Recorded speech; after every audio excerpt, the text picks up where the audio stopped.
When was the last time I was in the UK? It might have been for Worlds, actually. Back in 2022. Yeah, I think that was the last time I was in the UK. Right before my... Actually, no. It was literally right as my grandma died. Wait, that's fucked up, bro. Wait, that's fucked up. Wait, that's fucked up. I didn't share out my Chunga's life too. That's what Amphoreus is for. I heard this is a super happy story, right? It's a love story like no other or something. So we go here. We have fun in the Amphoreus. We get a banger. All right. Let's go nuts. Collect your thoughts. I have a lot of thoughts to collect currently. Core flames have been returned. After some time. 12 constellations hover above, overlooking the vortex of Genesis. They embody the 12 Amphorean deities, fate, foundation, creations, and calamity of this world. Now, 10 among them have fallen, their core flames returned to the origin of Genesis.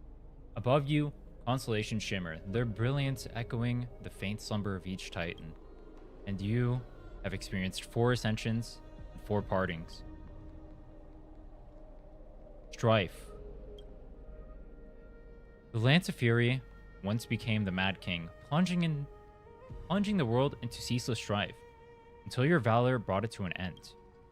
And his demigod successor, the undying Midamos, chose to bear the title of Kremnos alone, returning home to be crowned as the last line of defense for the Holy City. Mide, may your battles know no defeat. Wait! They're all becoming titans, right? So eventually they're going to lose their mind. So eventually they're going to stop serving humanity. So we're going to have to slay them one by one, right?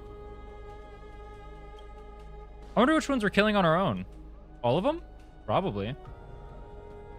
Wait, Phinon's the world-bearing titan. He has to kill them all one by one? Oh, shit. Wait. Because he has to bear all their fates, right?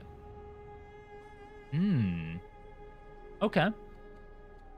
Back then, the incarnation of time entrusted Mem, Temple of the Three Fates. How do I feel about 3.2? Oh, we can talk about that real quick before we get into this, sure. I mentioned it at the end of 3.2 before, but I didn't like 3.2 that much. I thought there were some, like, decent moments.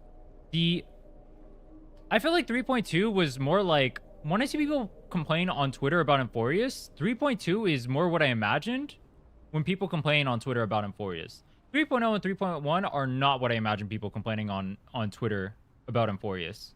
3.0 and 3.1 were pretty good. 3.2 was kind of, I didn't like Castress as a character. I thought she was extremely boring. If you guys like, I don't get what her appeal is supposed to be outside of just waifu. I mean, I guess if waifu, is that enough of a compelling point? I feel like the Star Rail community doesn't go nuts about just like waifu. And then Anoxa, in the second half, he kind of picked it up. But in the first half, I thought he was pretty bad as a character too. Mainly because I think if we're going kind of critical for the actual story itself, I felt like they drew the conclusions either in previous chapters or in at the start of 3.2. And then I was just watching as we knew everything that was going to pan out the whole time. Which you could say like the build up to whatever could be fun to watch. It wasn't for me. I didn't enjoy that. So I felt like 3.2 was probably the weakest of the patches so far. I didn't like the story. Unironically, I might that might be a hot take. I might rate Chisa's story above 3.2. I did not like 3.2. It wasn't until the end that I actually started liking it, or it started becoming good. But it was like I spent 95% of the story not liking or enjoying what was happening is the problem. For reference, I didn't like Chisa's story either.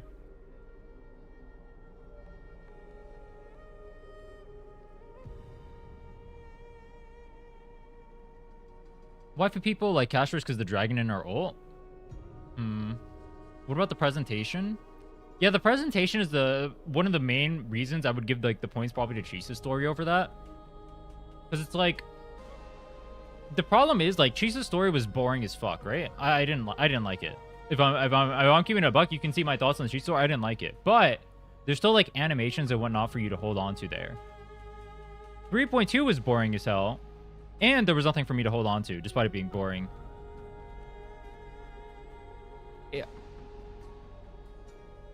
It made me realize like more of like the presentation issues inside of Amphoreus, but I didn't notice them in like 3.0 and 3.1 as much. Like they existed, but they weren't like as prominent.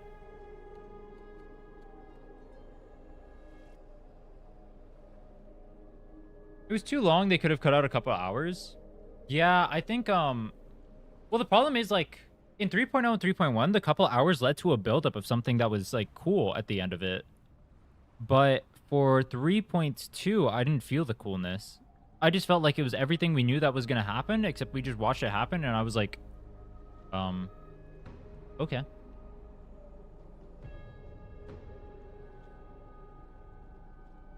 There are more moments of Final and Anoxa, but they're reduced to memory shards? Wait, what do you mean about that? Finishing 3.3 today? No. I'm too busy. I'm extremely busy, dude. I'm literally working, non-exaggeration, 14 hours a day. I do not have time. I have to prep everything to go fly out. I have to finish all my... I wasn't planning on traveling, so like I have a fuckload of content I need to script and edit and whatnot. I was literally working. Oh my god, dude. I'm gonna be so... I'm getting a week break, so I'm going overboard for like the next few days, but yeah, no. Why am I streaming? We're gonna stream this for a few hours. I wanted to get 3.3 out of the way. If I don't get 3.3 out of the way now, I can't do the special 3.4 stream for Christmas, so... Or before Christmas? Hopefully before Christmas. So if I don't do this now, I'll never be able to do it. That's why I had to push Sumeru back as well. Time speaks not of fairness, yet it never stops. Now the power resides in your hands. See you tomorrow, Brienne.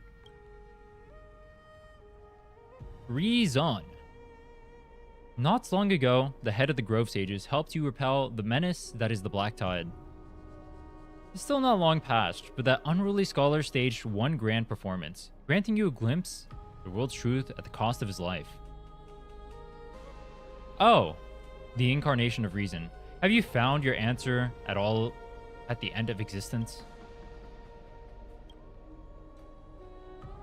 The prophecy once made the Hand of Shadow choose two people, granting one the fate of death. 3.4 will be shorter because the other 4 hours is the Fate collab. Oh, it's not like a super long one. I was planning like a 9-hour stream or whatever for it. How long is the actual story in 3.4? And yeah, I'll be doing a Finon cosplay probably. Dude, the problem is I ordered the thing at the start of December, but the cosplay doesn't come here until the 20, or it's estimated to arrive on the 23rd, which is kind of sketch.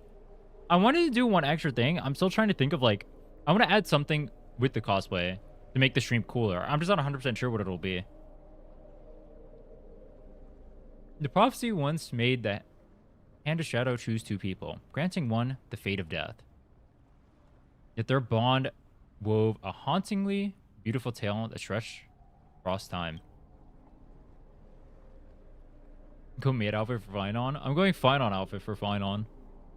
At the end, the incarnation of death who journeyed from the nether realm to the world of the living chose to remain in that sea of flowers, grieving your future. The end of the west wind, we shall meet again, Castris.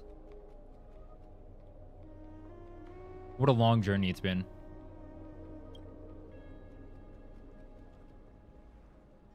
Sorry for your loss. Yo, thanks, mate. Appreciate it.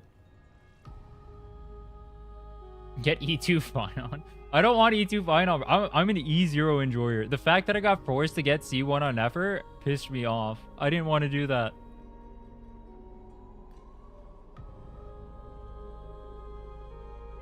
Time and again, farewells haven't numbered you. Can't help but wonder, how many goodbyes will the journey of the trailblazing entail? You question whether you will be able to express each goodbye with a heartfelt emotion.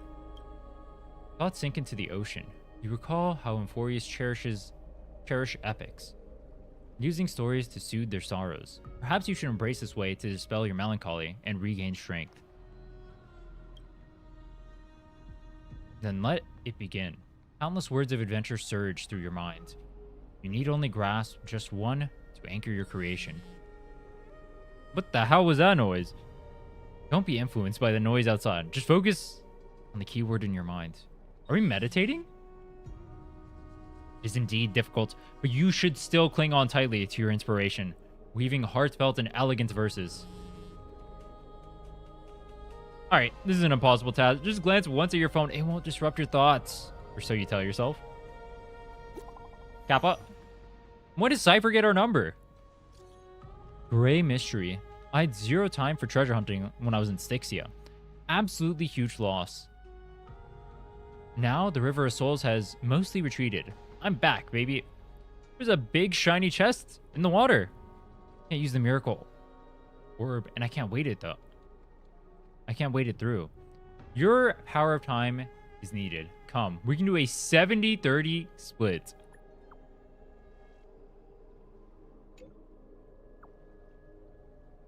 $30 for you, $70 for me.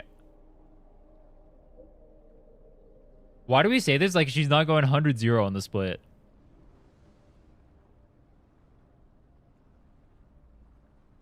You must admit that some people still manage to live joyfully at this arduous low point in life. Cypher's endless desires for wealth seem more turbulent than... No! The waters of the Scale Gorge waterscape. Forget the past for now. It only brings you sorrow. But sadness has no place in the moment. What you need is the drive to move forward.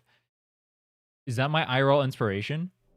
Forget the past for now. It only brings sorrow. But sadness has no place... Wait, what? Oh, that's what we read. You decide to head to Styxia. The River of Souls is no longer blocked. Meet up with that cat girl. Hopefully those glittering, clinking trinkets will, as always, lift your spirits. I'm pretty sure playing or like watching others or whatever is why reaction content or like people like reaction content, right? You're not only watching the thing happen, you're seeing someone else like enjoy it or not enjoy it, and then also they're adding something to the experience because they're usually talking too, or being stupid. I'm the latter. Just a dream. I wonder if Cass is doing okay on the other side. If I write a letter and put it in a drift bottle, will she be able to read it? I miss Castrus too. Wait, that was a lie. No, I don't. No, this shouldn't be so depressing. It should be more depressing. Now's not the time to feel down. We gotta pull ourselves together. By the way, it was Miss Cypher who asked us to come here. But where has she gone? Huh? What's the sound? I don't know. This aura feels so familiar. Let's go check it out together. Be very careful. I have a bad feeling about this. Maybe I just realized the part I didn't like about 3.2 was that there was no mystery. I was just watching events unfold. Like right now, I don't know what's going to happen outside of the fact that we're going to run into Cypher and she's going to be a clown. But on the last one, I knew everything that would happen at like every single point. Should we pick it up? Or at the very least, what it would lead to. Careful. Let's see. It's a piece Oh, it's a of Flame black Reaver. cloth. Now, where have I seen this before? Don't rip off a piece of my clothes? What? There's fan fiction No. about that. Your clothes are perfectly fine. Could this be from the Flame Reaver's cloak? Why is it here? Mem?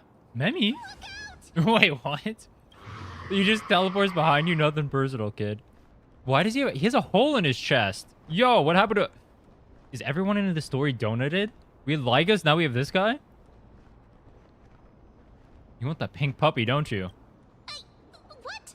Now I'm sad. Now I'm This isn't the time for sad? jokes. Let's try our best to deal with them for now, and we'll slip into the past with time's power as soon as we can. I mentioned it before, but Flame Reaver has the Finon sword, but it's like more... It's like more of like his ult form. You know what I mean?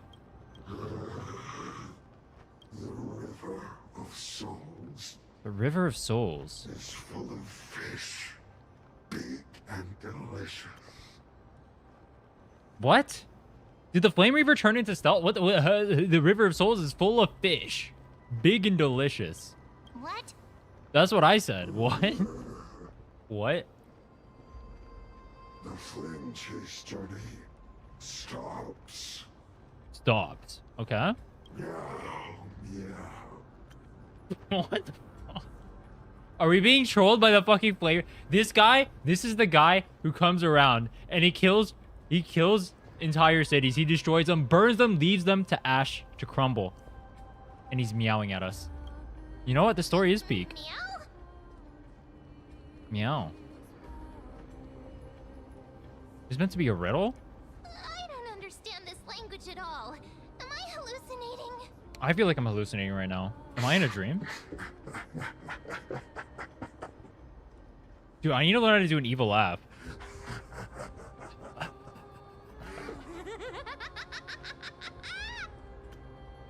What the fuck? Was that Mem? Oh, Cypher. What the fuck? Sorry. What the I fuck? couldn't pass on the chance to give you two a good scare. Nah, this character's a clown. This Cypher must be fake too. Run. Nah, this character's... She can transform? I'm the real Cypher. The real one. Wait, who's scarier? The real Cypher or the real Flame Reaver? Come on, don't be upset. I'm just giving you a kind reminder that Amphoreus isn't safe at all. The whole place is full of dangers, including that swordmaster. Make sure you stay on your toes, no matter where you are. Am I allowed to say that one scene alone already is better than the entirety of 3.2? Can I say that? Am I allowed to say that? I'm saying it. Fuck it. I don't care. I'm saying it. One Cypher scene over the entirety of 3.2. On God. I'm so strong that I don't need your reminder. Really? But just a minute ago, that gray hair of yours was all standing up. You were so scared. So, was that a Flame Reaver disguise? Or a magic trick? It looked so real. Is that the power of the trickery demigod?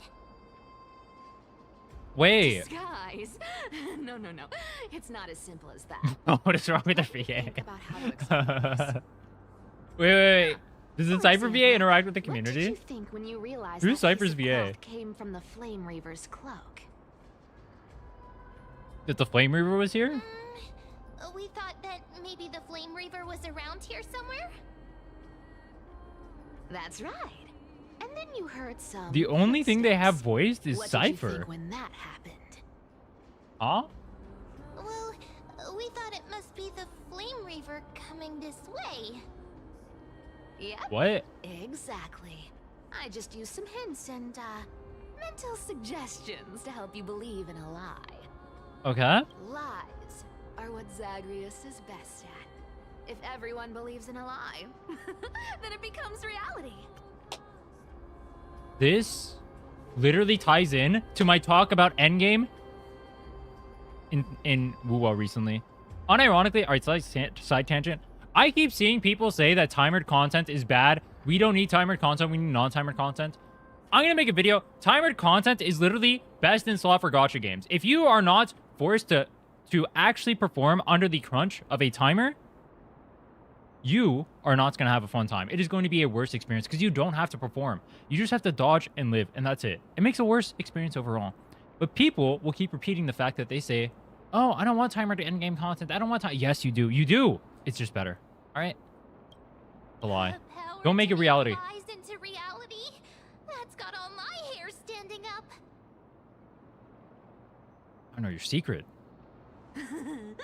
I sure love your arrogance, Gray Mystery. Why the nickname Gray The Mystery, by the way? seamstress trust you for a reason. Someone as honest as you couldn't trick me even if you wanted to. So, there's no harm in telling you. Is she trying to rage bait? Why are half the cast trying to Besides, rage bait us, bro? We still need to team up to go treasure hunting, right? Let's wrap up here. It's time to get going. Oh, was that your teleslate?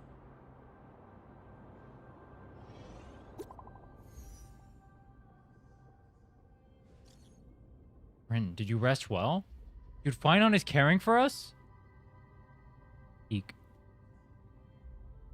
Came during the lucid hour, and you seemed asleep, so I didn't wake you. But I can't stay idle under current circumstances. I feel it's time to continue our special training. Shall we go to the Grove together? Oh my! Oh my! Aren't you a popular one? Finon's inviting me But for a I got one-on-one. you first, Hey, so help me yo! with the treasures, and Hey, I'll send yo! you two to the Grove. Why do you need so much money? Curiosity killed the cat, you know. Do you think I'll spend it all? That's so not why I hunt for treasures. There's nothing. If you have like anxiety over losing pull currency, that's fine. That's why I advocate for Stygian Onslaught. But then there shouldn't be complaints about Stygian Onslaught being added to the game. People will find a reason to complain no matter what. Like the extra half a pull you get from clearing endgame literally doesn't mean anything. It doesn't mean anything. If we're being real, you shouldn't feel anxiety about that. But some people do. Fine. But then why complain about Stygian Onslaught being added to the game? Why complain about harder endgame content? People complain about endgame content anyway. It doesn't matter what you tell them or say. Don't forget. They'll just find a reason to I'm a bitch. demigod too. And there's a line reserved for me in It's this perma stupid bitching meta. prophecy as well. You shall walk with greed and die over petty change. Are you dying in 3.3? No shot. But I don't believe in that. As long as I keep collecting treasures, then I won't need to care about petty change. Based. And as long as I don't hurt other people when I get what I want, I won't be walking with greed. Right? Isn't that simple? So, as long as I keep going down this path, all those predestined prophecies and fates will never catch up to me. She's trying to outrun fate. That worked out so well for everyone else who has tried so far, right? That worked out really well for Castris. LOL. That was a long speech. I'm getting thirsty at this rate. The treasures of Styxia aren't gonna float up on their own. Come on, Grey Mystery. Show me what the authority of time can do. I still don't get why we have, or how we can use... I don't get how we can use Ornyx's time ability if we inherit Ornyx without hurting ourselves. But then the Titans felt pain. The car of the Astral Express you've spoken of. Wait, what? Laius? My repository of memories has been enriched with another fascinating piece of information. Thank you for leading me here, Lord Donham.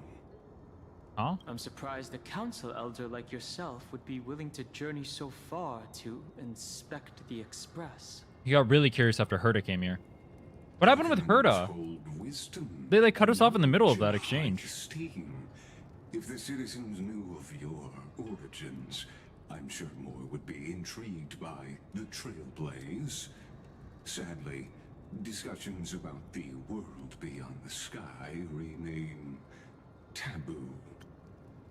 Why is he LARPing someone who doesn't know about the world beyond the sky? It's been quite some time since you first arrived in Akama. Presumably, you've been looking for a way to leave ever since. I've been actively gathering clues and testing different things. Sadly, the more I find out, the more powerless I feel. So, this is still weird, because we were able to leave instantly. Do you guys remember the side ending we got? Maybe I shouldn't think too much about it, but we were literally able... They literally instantly repaired the car, like 2 seconds later, and then we just dipped out. And Aquila didn't stop us. We could just leave. You guys remember that? Don't be too hard on yourself, my lord. This puzzle has stumped Amphoreus' scholars for centuries. It isn't something you can solve overnight, even someone as gifted as yourself. In the Grove, I discovered extensive research on the Sky Titan. It appears that many scholars from Amphoreus believe the taboo against the world beyond the sky stems from a curse cast by Aquila. So just kill Exactly. Aquila. Of the 12 titans of Amphoreus, Aquila is known for being the most capricious. The weather itself reflects their mood. Tranquil sunshine, mournful rain. Aquila's breath is a brisk wind, and their cries resound as thunder in a storm. Okay. Additionally, Aquila is one of the two titans whose core flames have yet to be returned. Appreciated your recent video for a harder endgame concept of Ua. Yo, glad to hear that, man. I'm glad people are liking it. I've been talking about it a little bit. I was like trying to keep my or things I thought or whatever, like opinions I had or whatever, or the way I think the game should be and whatnot, or the community or whatever, more reserved or whatever. But it seems like people vibe with it a lot, so I might just do it more. We'll see. I still want to make like the other kinds of content I make still, though. That's a large part of my focus, but The sky above affects every citizen. It's clear stuff like that the video can definitely be like a part of it decision too. to confront Aquila at the end of the flame chase journey was a carefully Glad people are liking it. considered strategy. If returning Aquila's core flame can break the sky's curse, we won't have to exhaust ourselves searching for a way back. We can simply focus on aiding the Chrysos heirs. Anti-Catherians have no home to return to, so I understand your concern for your old friends and homeland. I used anti-Catherian technology, or scanning, as you might call it, to assess this car. Assuming my judgment is correct, I might be able to conduct a thorough overhaul of its power systems. Wait, was Lygus the one who fixed the car in the Really? But the other ending then? Of course, that's only if you, my lord, permit me to interact with it. by all means, please, proceed. But be careful. The Express's thrusters are extremely delicate. You honor me with your trust. I will be very careful.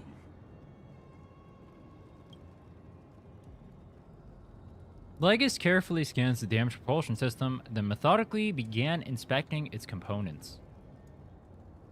This is unbelievable. You seem to understand its structure perfectly. Have you repaired something like this before? No, he's just a genius. Not exactly, but we Anti-Catherians are inherently sensitive to machinery. Carefully endowed our kind with a unique advantage for analyzing and learning. Carefully. Wish I could see it. If you give me some time, I might be able to fully restore this damaged car to its former glory. Wait, Then see what? you and your esteemed companion could set off on your return journey sooner. But isn't the real issue with Aquila? Hypothetically, Lord Donham, if I could open up a path out of Amphoreus that circumvents Aquila's divine punishment, Oh, this is how they did it. Okay. would you consider ceasing your support for the flame chase journey? What the fuck? He just says it straight up? I don't understand. Oh, the repairing. Does the Council of Elders possess some secret means of counteracting divine True. punishment? It's best if you don't delve too deeply into that question, my lord. All you need to know is, I can make it happen. Okay, bro. Maybe this is not a decision by the Council of Elders, but rather his personal wish. The crucial point is, if you and your companion are unwilling to halt your support for the Chrysos heirs, it could offend certain interests. Certain interests. Whose interests? Lygus's interests? Forgive me, Lord Lygus, but I must be frank. When visiting Dawncloud, I reviewed the records of many council elders. Among them, only your background was nearly blank. I'd like to accept your goodwill, but given such a mysterious background and motives, Anyone cautious would have doubts. What is stopping Lygus from just killing Dan right here? Dan is like, isn't Dan like notoriously skill issued? This guy's weak as fuck. Your prudence impresses me, just as expected.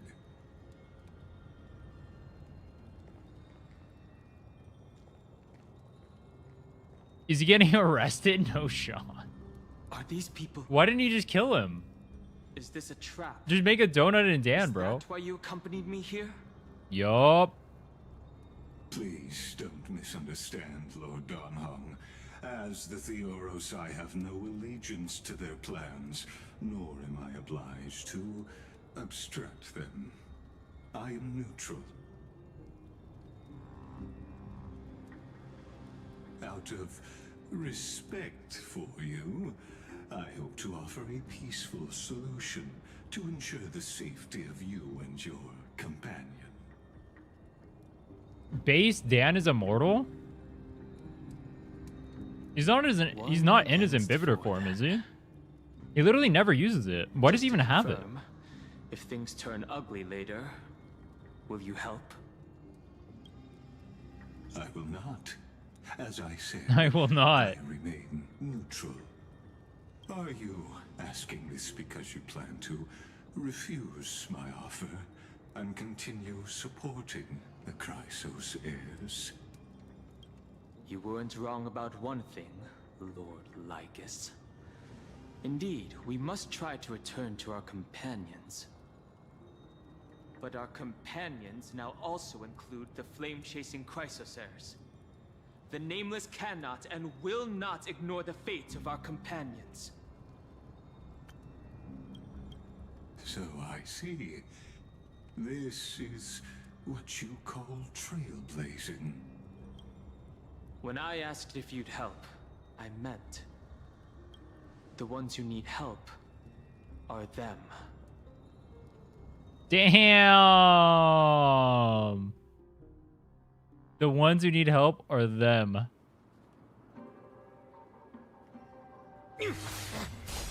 Oh, what the fuck?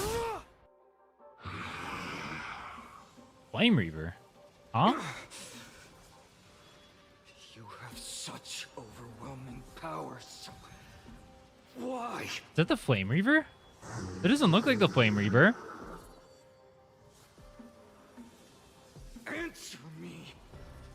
Why do you stand in her way? Why do you want to take the core flames?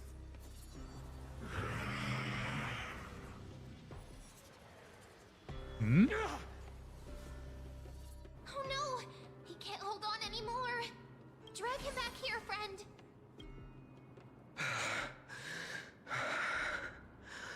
What? Wait, what just You happened? okay?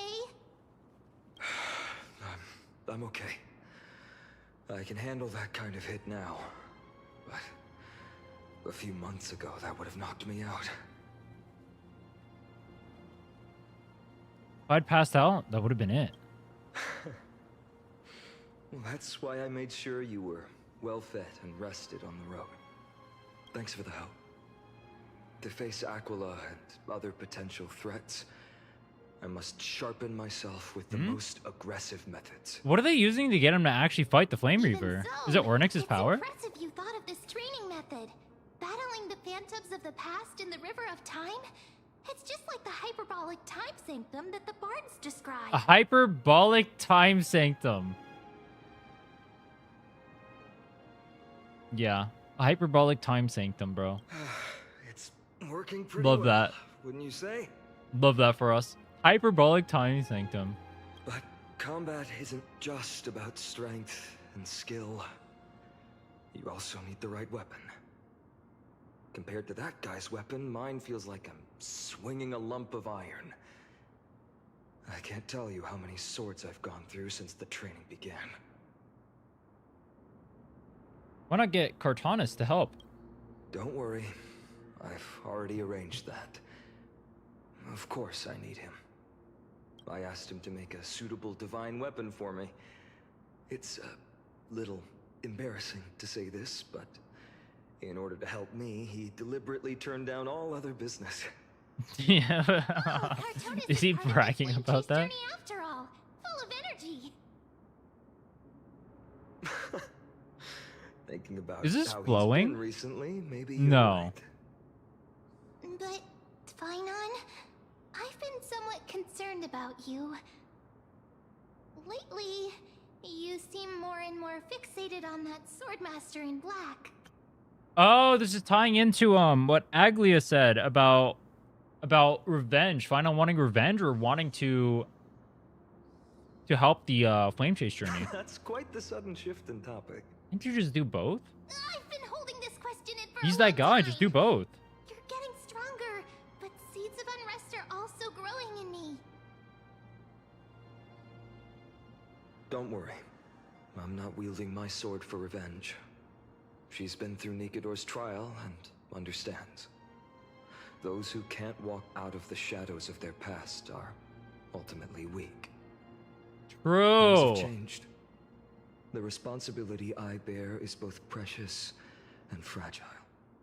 I wield my sword for the future of Amphoreus.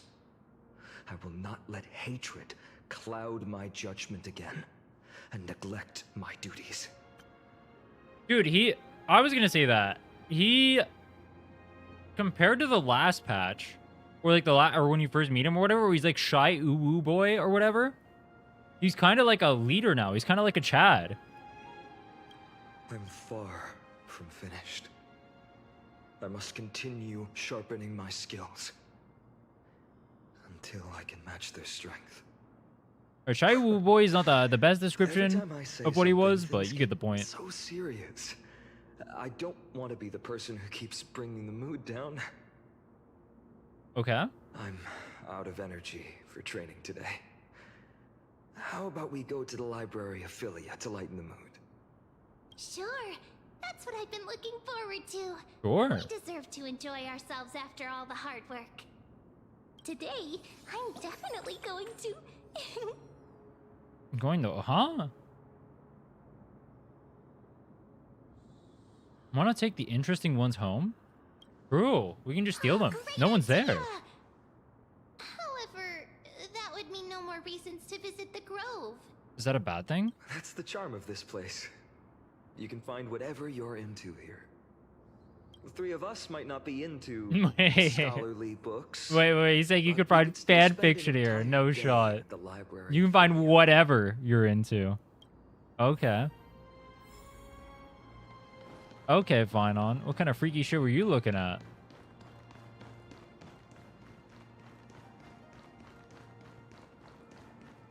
Is there another character that gets character development like Finon does? Or is Finon the only character who gets this? Like, the other characters you learn more about them and stuff, but you learn more about them and whatnot. And you learn about like their background or whatever, but does that actually change much about them?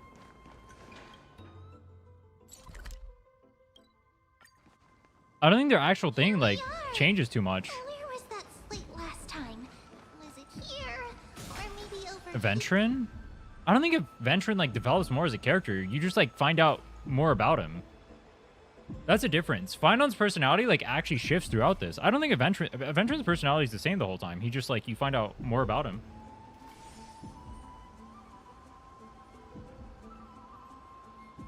Sunday? Yeah, I guess Sunday. It shows you a small line of text. Non-standard reading material. Please return to the original place after borrowing. Don't let any Grove professor discover it. 10 exclamation marks. Give it to Anoxa. It seems the scholars of the Grove miss their profound academic discussions, haven't forgotten their little hobbies. Wait.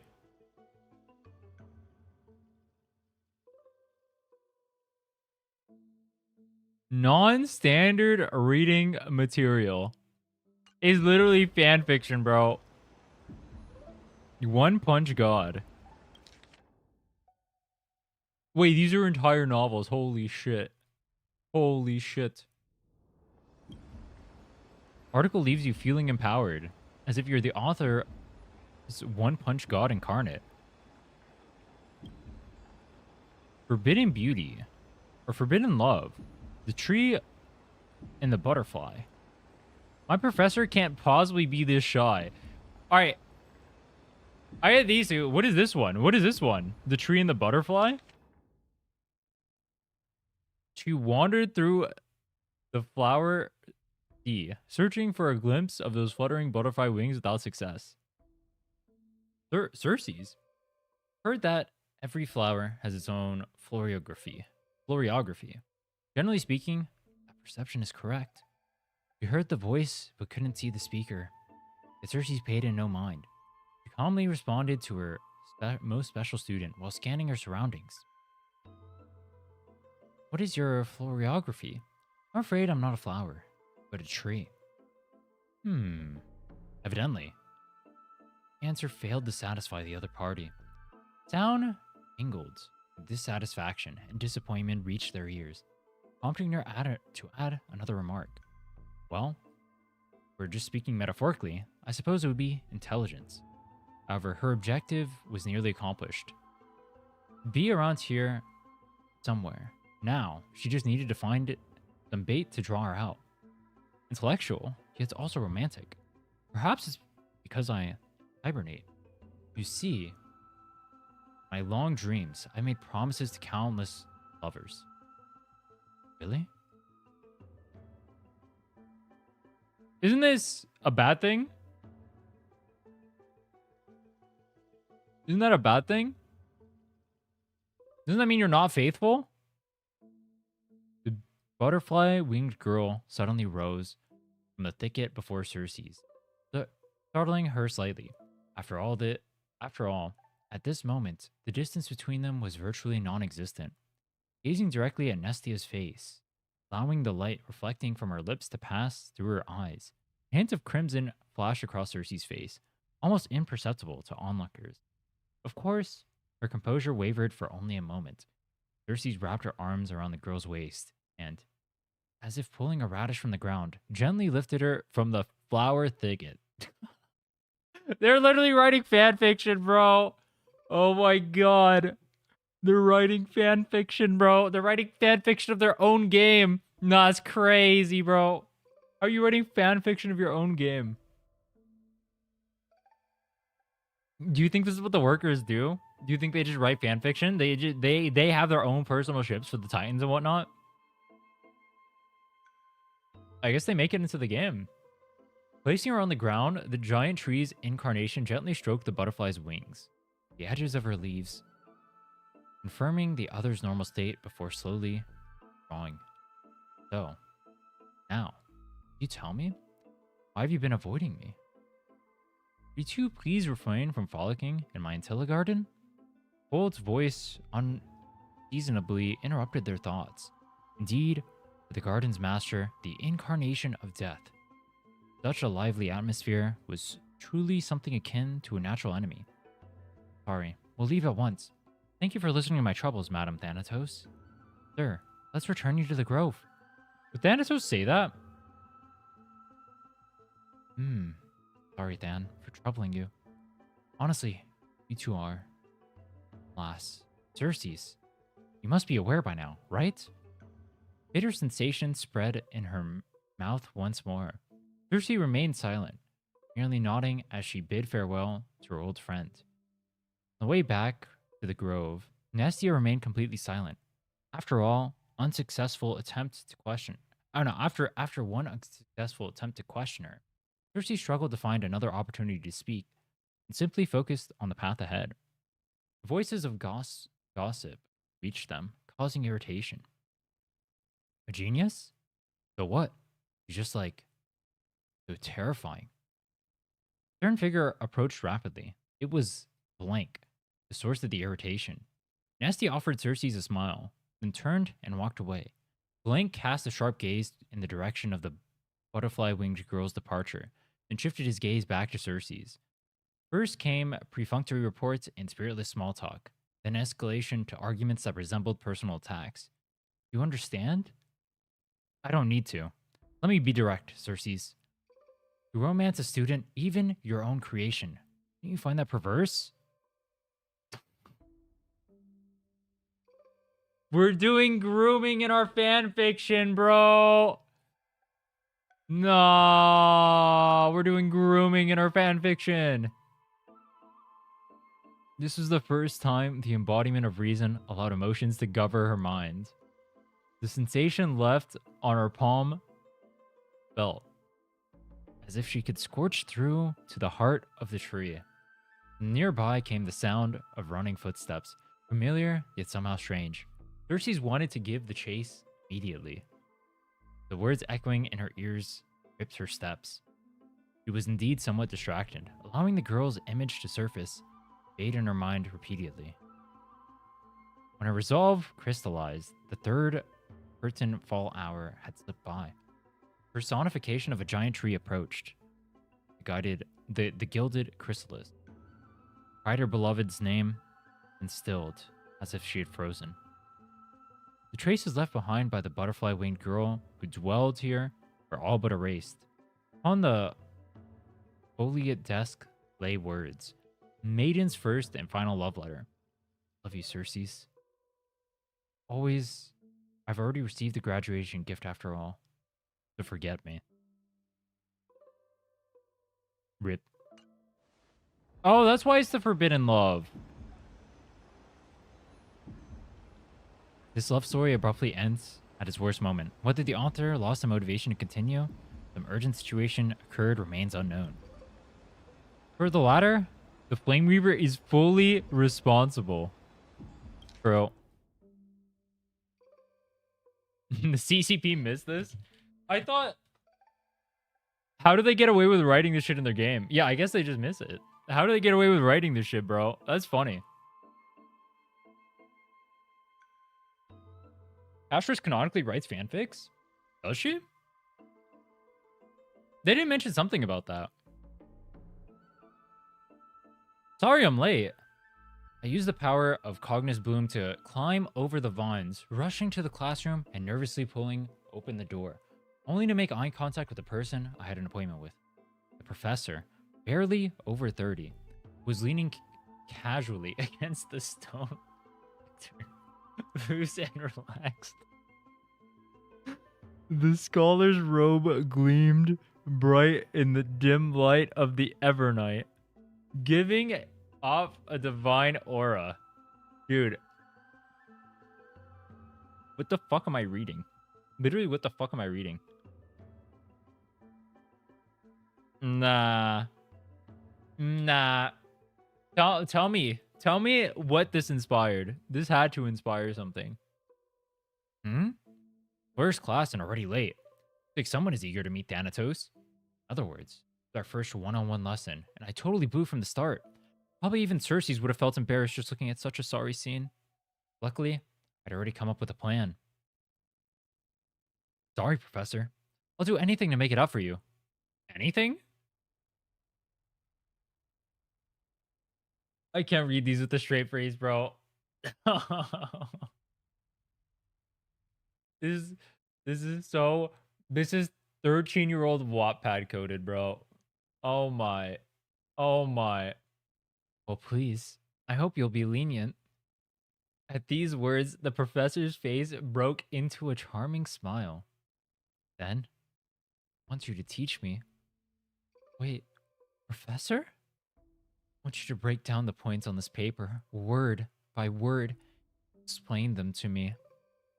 Slowly. Although there was no mirror here, I guess that my face had already turned red from the sun.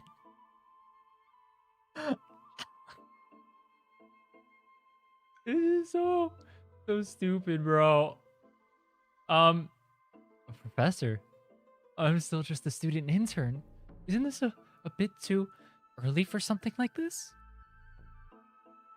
I finally worked up the courage to say it.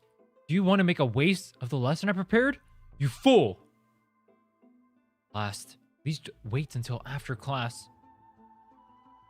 That's what you'd prefer, then fine. But don't forget, I still haven't forgiven you. So, what should we study first today? Why don't we pursue this academic journal? I think they recently published a paper on the patterns of natural numbers. Sounds good. Come on, let's have a look. The research paper was immensely valuable, but I couldn't even grasp the basic argument as I was too as I was too deeply engrossed in the professor's sharp gaze. He looked so rational.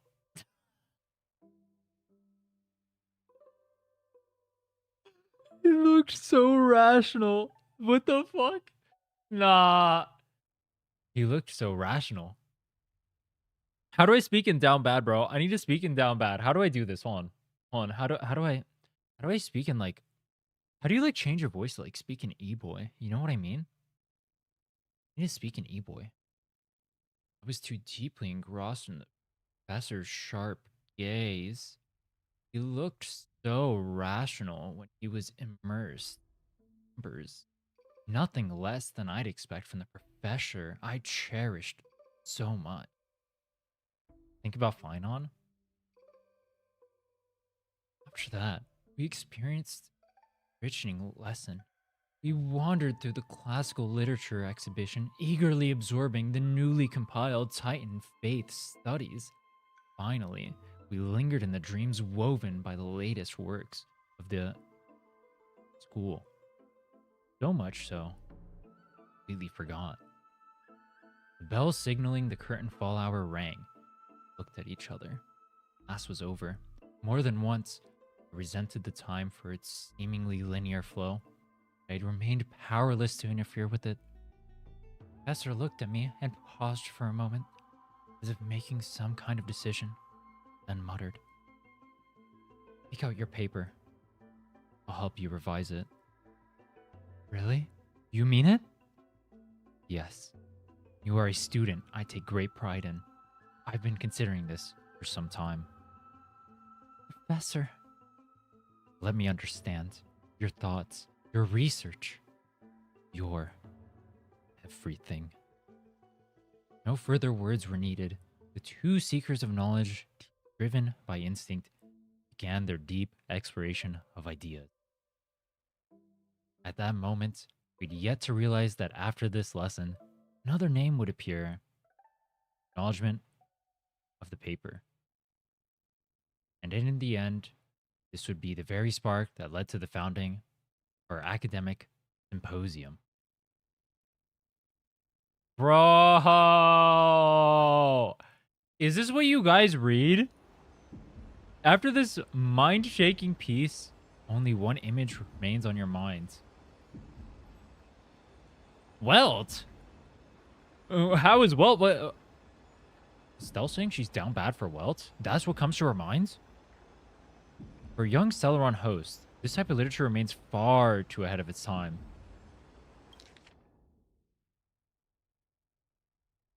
Brushing off the dust that had settled on him, he adjusted his attire and stood firm, facing the giant eagle in a tense standoff. Dude, when dudes talk about like fan service in games for girls and whatnot, fan service in games is literally this, what you just read right here. This is what female fan service is. That's what if you want like the down bad gooner girls, that's the fan service they're looking for. It's not, oh, they're boobs boobly in front of you and then they're shaking in your face. It's not, oh, this guy is shirtless as fuck or whatever, right? This guy has 30 billion trillion muscles or whatever the fuck, right? It's that. But I don't think guys want to see that in games. I know that dudes think that fan service is dude that is hot. That's not what the fan service is. The fan service is not dude that is hot. It's that. That's the fan service.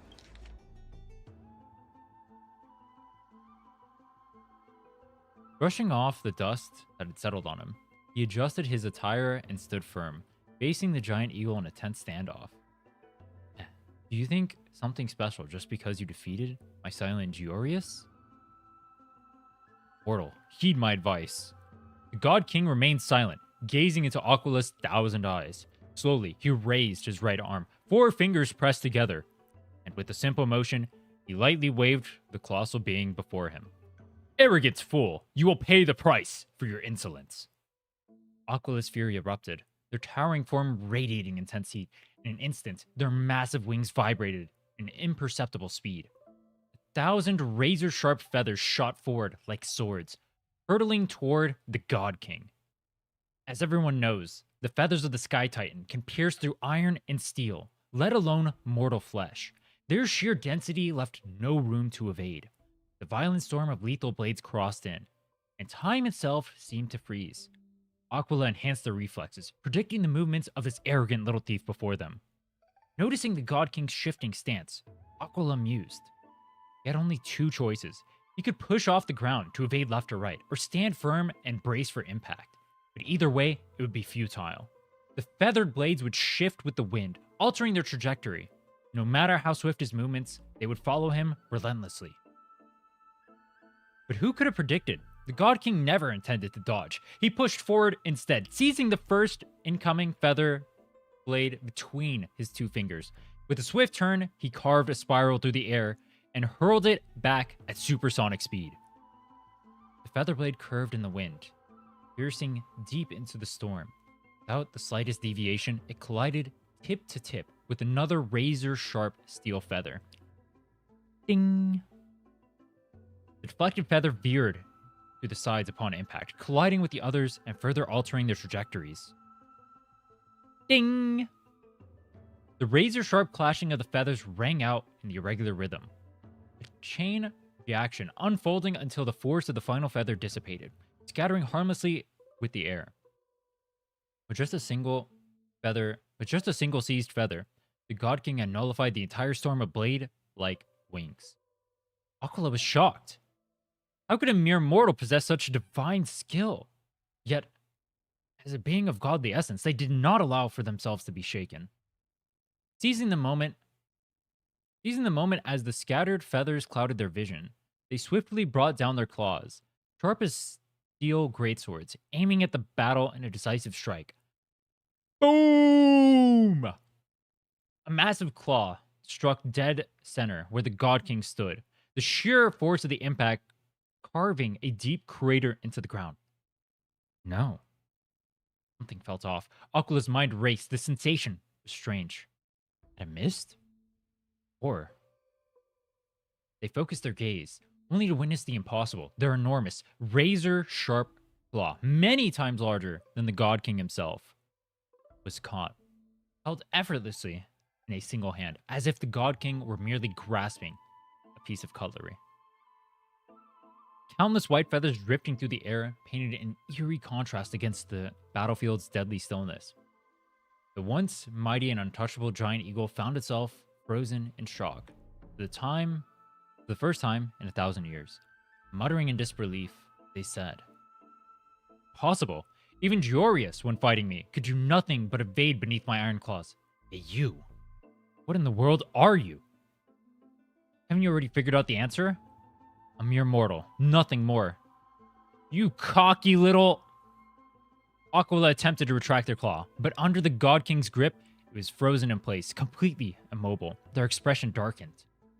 Seeing this, the God King seemed to smile, clenched the fingers of his free hand, then, at the speed even a Titan's vision could not perceive, the full force, he swung his fist. Boom! In an instant, the divine body shattered. A tidal wave shook the heavens, sending tremors through the divine steel-forged walls, cracking them in multiple places. The sacred temple teetered. That's a word. Teetered on the brink of collapse. From this moment, the celestial realm would exist no more. The people of Amphoreus would no longer endure the tyranny of the heavens. And all this was made possible by the God King's mighty blows. No, by a single punch. The distant Titan gods sensed the fall of their comrade and erupted into furious howls. Was there no one who could stop him? How could this advance ever be shaken?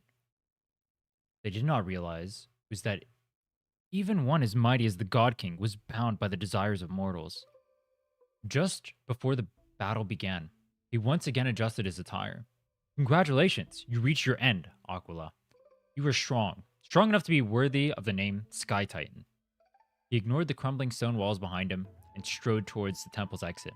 His steps were steady, yet the disappointment on his face was unmistakable. Your only flaw was failing to make this satisfying for me. Next episode, Battling Nikador. Next issue on hiatus. Real Article leaves you feeling empowered, as if you were the author's One Punch God incarnate. Are we the author's One Punch God incarnate? Literally? Are we not literally that? We're gonna go gap every Titan.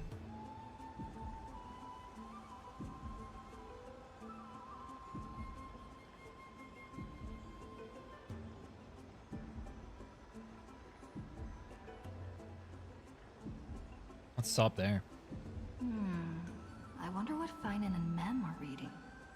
Let's take a closer look. What kind of fan fiction do you think Mem and Finon are reading? What fan fiction do you think Mem and Finon are reading? Let's see what Mem is up to. What kind of dirty shit does Mem read? Let's see. Month of cultivation, curtain fall hour, a time to feast on grains, but poor time for fishing. Is she hungry? Oh, but then again, are there even any spots left She's to into fish in agriculture? Amphoreus these days? Huh? You scared me!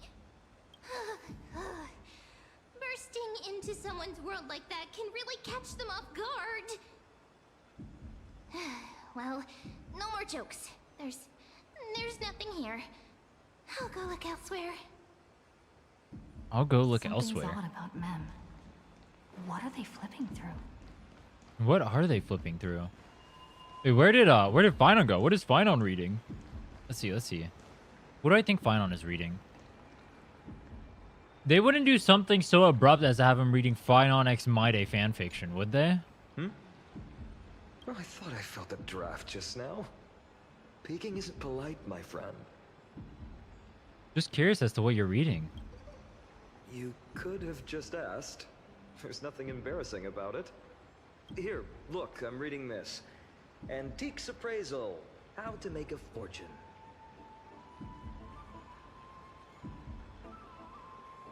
Huh? No way. I've invested almost all my savings into this hobby. What? I've spent a lot of time pondering how Aglaia became such an effective leader. Beyond the intangible qualities like personality and ethics, a major reason is her family wealth. Okay. That's the perk of growing up in a big city, isn't it? For those of us in the sticks, luck doesn't come as easily. It's 30% grind, 70% fate. Relatable. Oops, I talk too much. As a leader, you need both integrity and integrity and skill. Nope, that's 30% of the formula. Yo, what's up, Raven time? Oh, these cards are so detailed and fine. Ruler, weaver, traveler, healer. But the interpretation for each card is so long. Do I have to memorize them all? Is she dude, I feel like this was back in 3.3, right? She's literally just describing her own kit right now. She's complaining about her own kit right now and the giant ass cards you have to read inside of her ult and like the different things. Ruler fits me pretty well.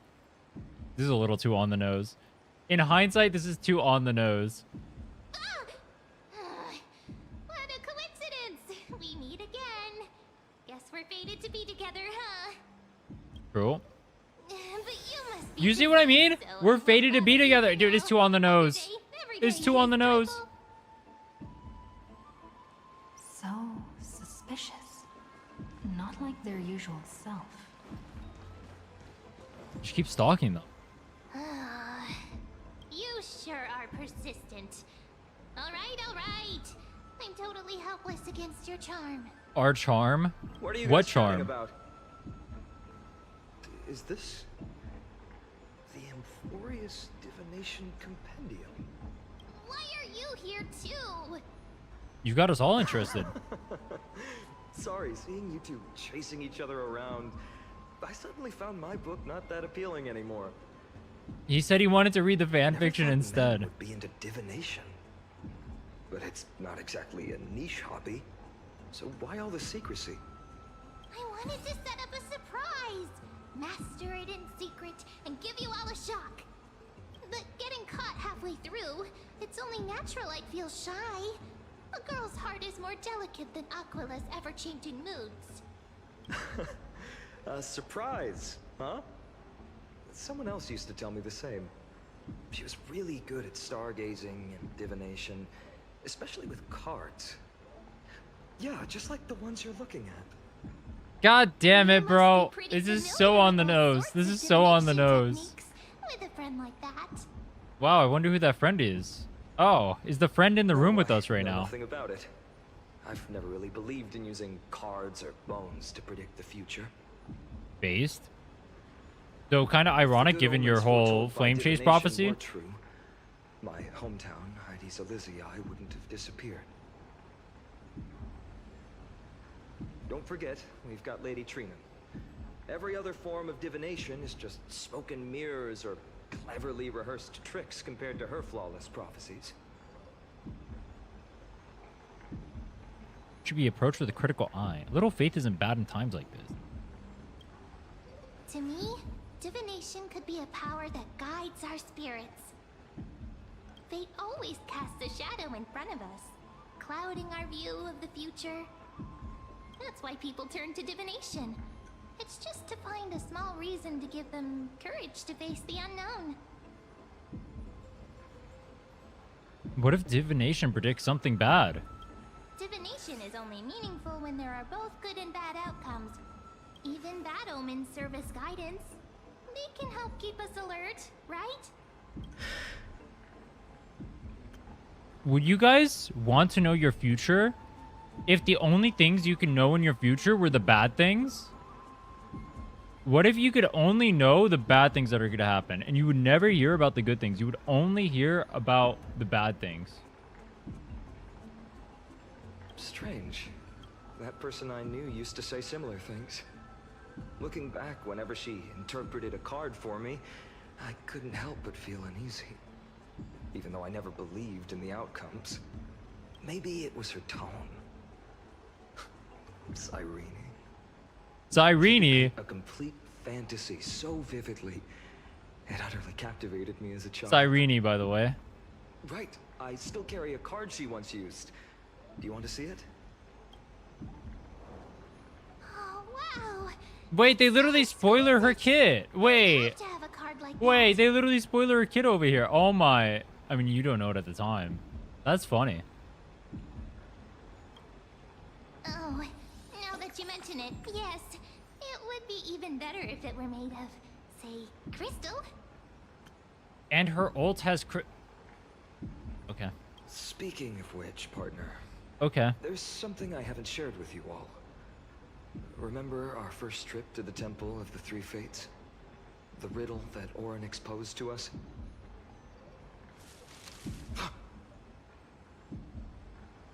Who's there? Who's there? Who's stopping us from reading fanfiction? You are... Nice cosplay. These folks are up to no good. Black clothing. Masks decorated with golden blood. Are they cleaners? To directly call us by our name, it seems you, Lord Finan, have studied the forgotten history of Amphoreus quite thoroughly. Why are they just watching us, bro? Your friend seems quite interested in us. Perhaps you could explain, Lord Finan. It would be the polite thing.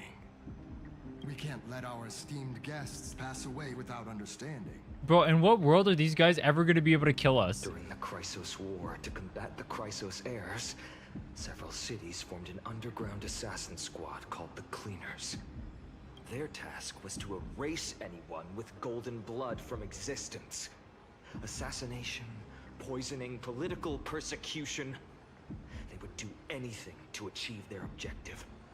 Well, this historical perspective seems biased, glossing over the Chrysos heirs' abuse of divine powers and their blatant initiation of war in order to defame our predecessors.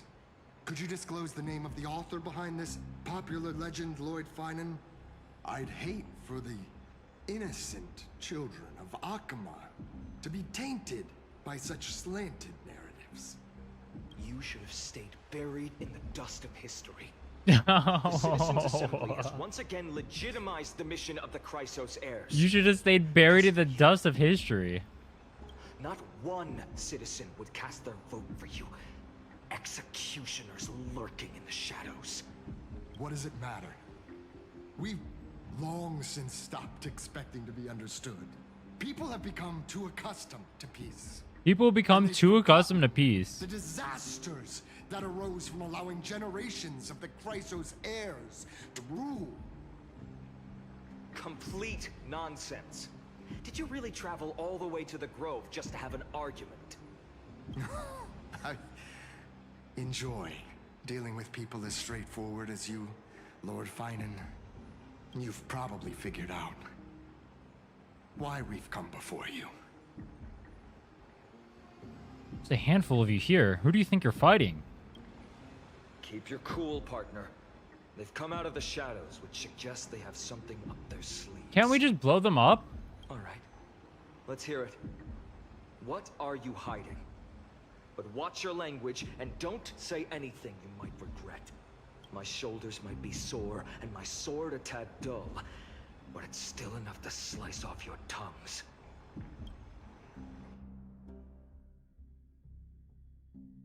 What are character cards? Also, that's not the first mention of Cyrene. Cyrene was mentioned, This place fits, doesn't it? was it at the end of 3.0? It's a bit Pretty sure they mentioned her all the way back then when they the first mentioned lighting's Final's hometown dying. perfect. Thank you, Lady Treeby. They even show like a With picture of this, what she looks the like. Twilight Courtyard can be reborn in Akama. Do you like it here too, little Ika? It's Fat Fuck. Have we seen Fat Fuck yet? It's so bright here. Maybe you should rename it. How about Luminous Courtyard? Lady Treeby makes a good point. But Twilight Courtyard carries the long history of the descendants of the sky, and I'd like it to continue. Right. How does the legend go again? Even Lady Treeby forgets things. We just haven't prepared lessons in a while now, so we're a bit rusty. Just give us some time and we'll remember. Ah, now we remember. Kremnos and the Firmament, Volume 3, Section 5. With Seliosi, the Day Thunder Knight, striking down the Eye of Twilight, the divine war between Nikador and Aquila, which spanned centuries, came to an end. Okay. After, the Skyfolk gradually declined. Numerous sky fortresses were abandoned, and their descendants began to establish themselves on the land. Why did they dip out when we met the assassin guys? Finally, those descended from Why would they Seliosi, do the that? Day Thunder Knight, were welcomed by the scholars under Circes and established the Twilight Courtyard in the Grove. The historical records seem slightly at odds with our memories. But the details from that time have become somewhat hazy to us. Oh, I forgot. For a Lady Treeby, history is more than just words on a page. It's something you've personally lived through. Calling her a boomer like that is crazy fucked up, by the way. Little Ika loves listening to the stories from the legends. I'm sure you're also imagining one day you'll be as awe-inspiring as the winged beasts by Celiosi's side. That day will come. I believe it. Just... Oops. Lord Crediros? What is Crateros doing here?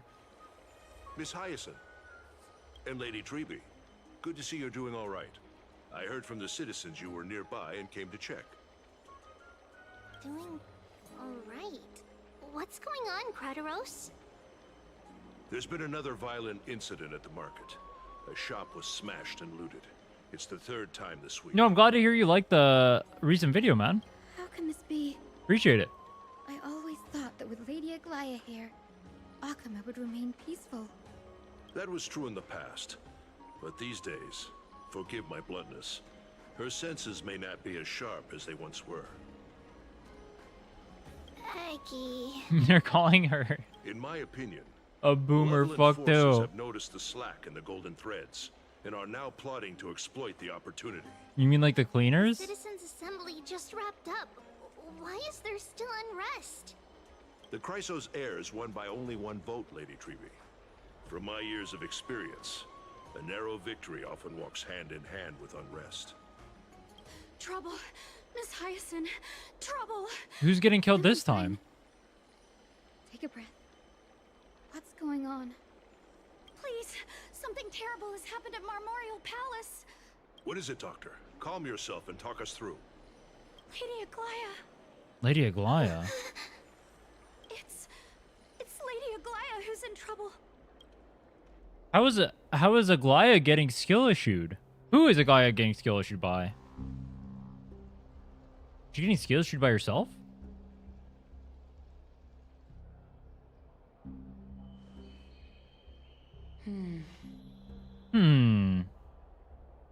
I still remember. This bath that overlooks the entire palace was built by the Council of Elders 900 years ago. Holy fuck, she's old. Its purpose was to commemorate the Because of first Chameleon? flame chase journey, and to remember the heroes who made great sacrifices for Amphoreus a millennium ago. Rules were set then. No one was allowed to enter, apart from guests invited by the Gold Weaver. No shot she gets gapped by the cleaners. That would be embarrassing. Yes. You're no longer pretending to follow the rules, are you, Lady Kindness?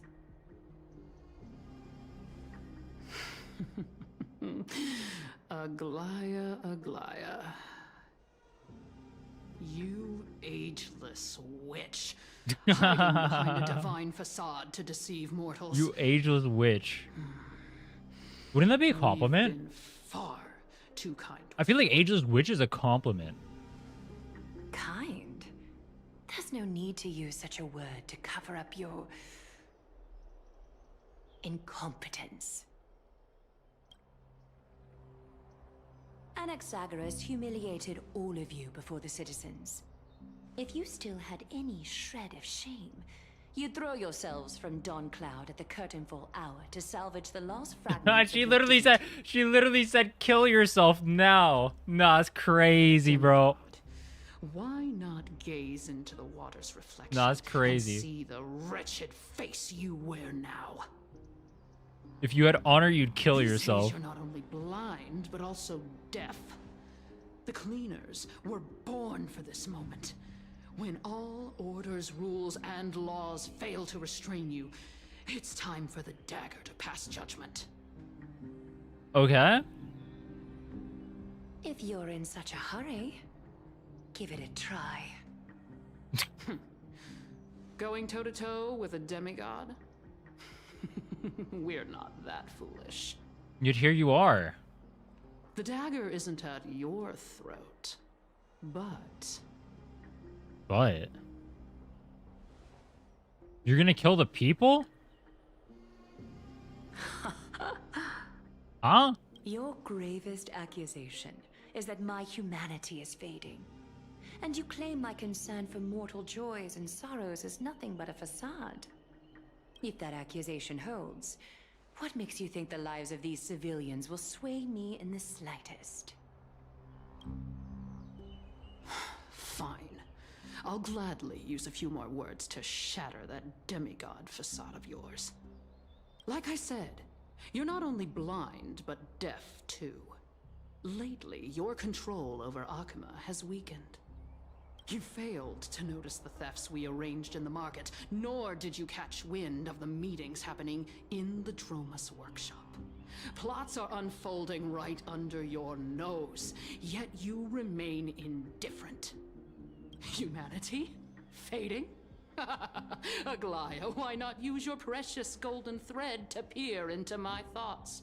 See if the gift we've so meticulously prepared for you can move that cold demigod heart of yours.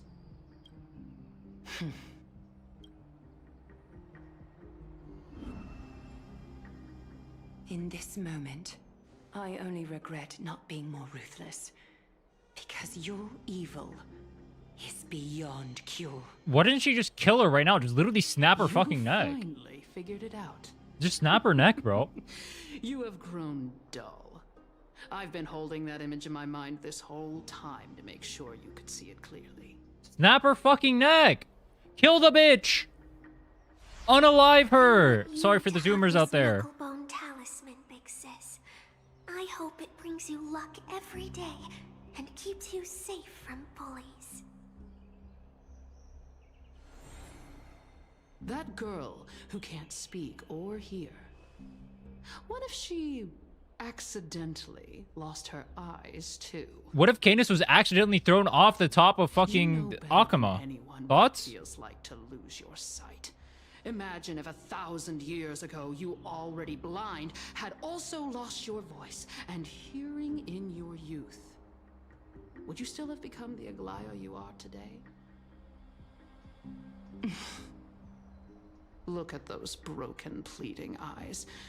How disappointing. We overestimated your cunning. Why don't you just kill her, If bro? this plan fails, we still have dozens of splendid parting gifts prepared. Demigod, would you like to hear about them? Bro, snap her neck! Snap her neck! Snap her neck! Snap her neck! Buy some more time.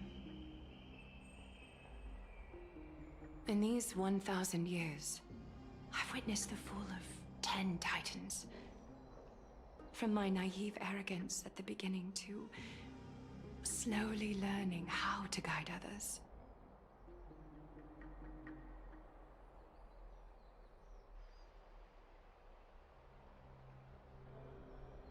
Now, it's time to What is that angle, bro? I should be grateful. Grateful that I've reached this moment. To let my departure become a path for others to follow. Wait, she's not gonna jump, right? She's not jumping, right? Have I done enough? If I embrace that prophecy now, and sink into the warmth of these waters,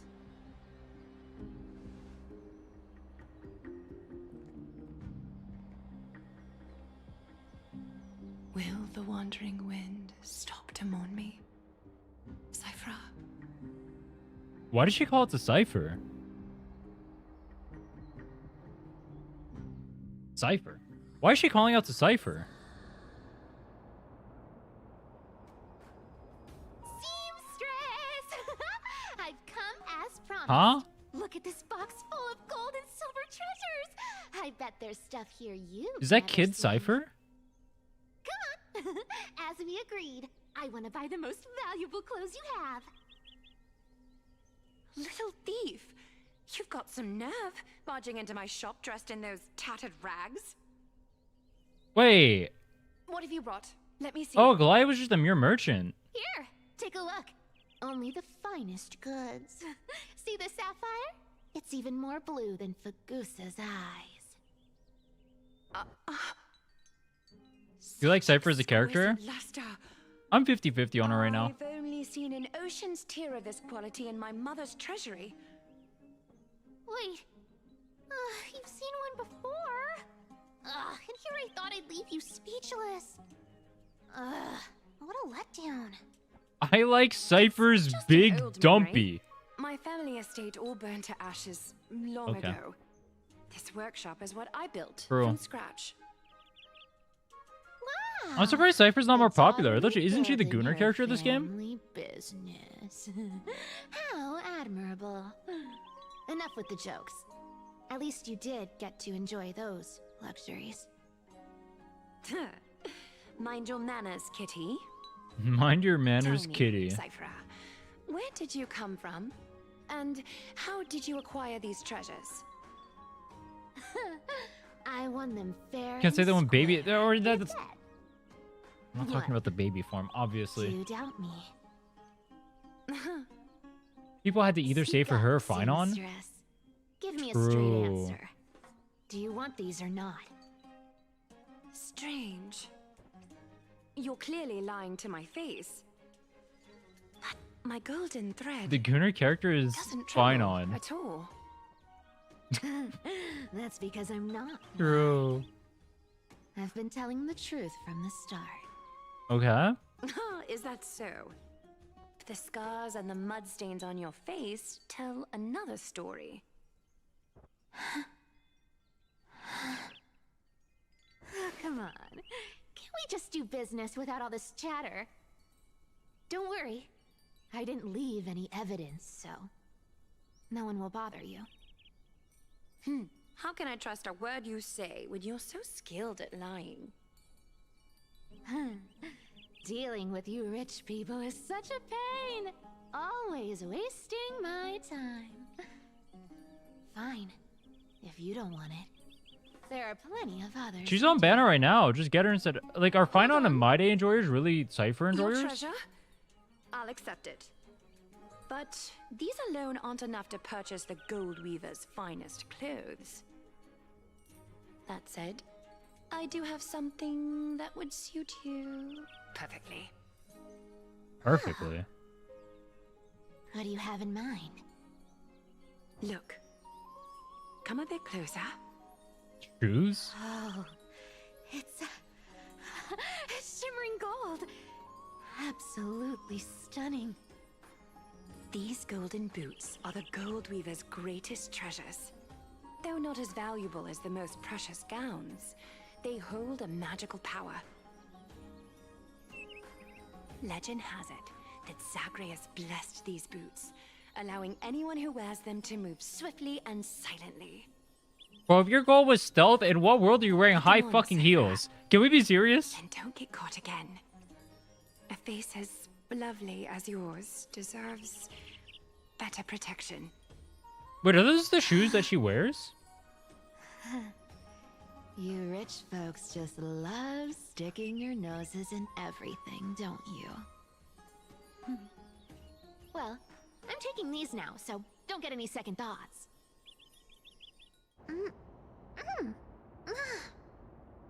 What's wrong? The heels were Zagreus' joke? Do you have a smaller size? These are way too big for me.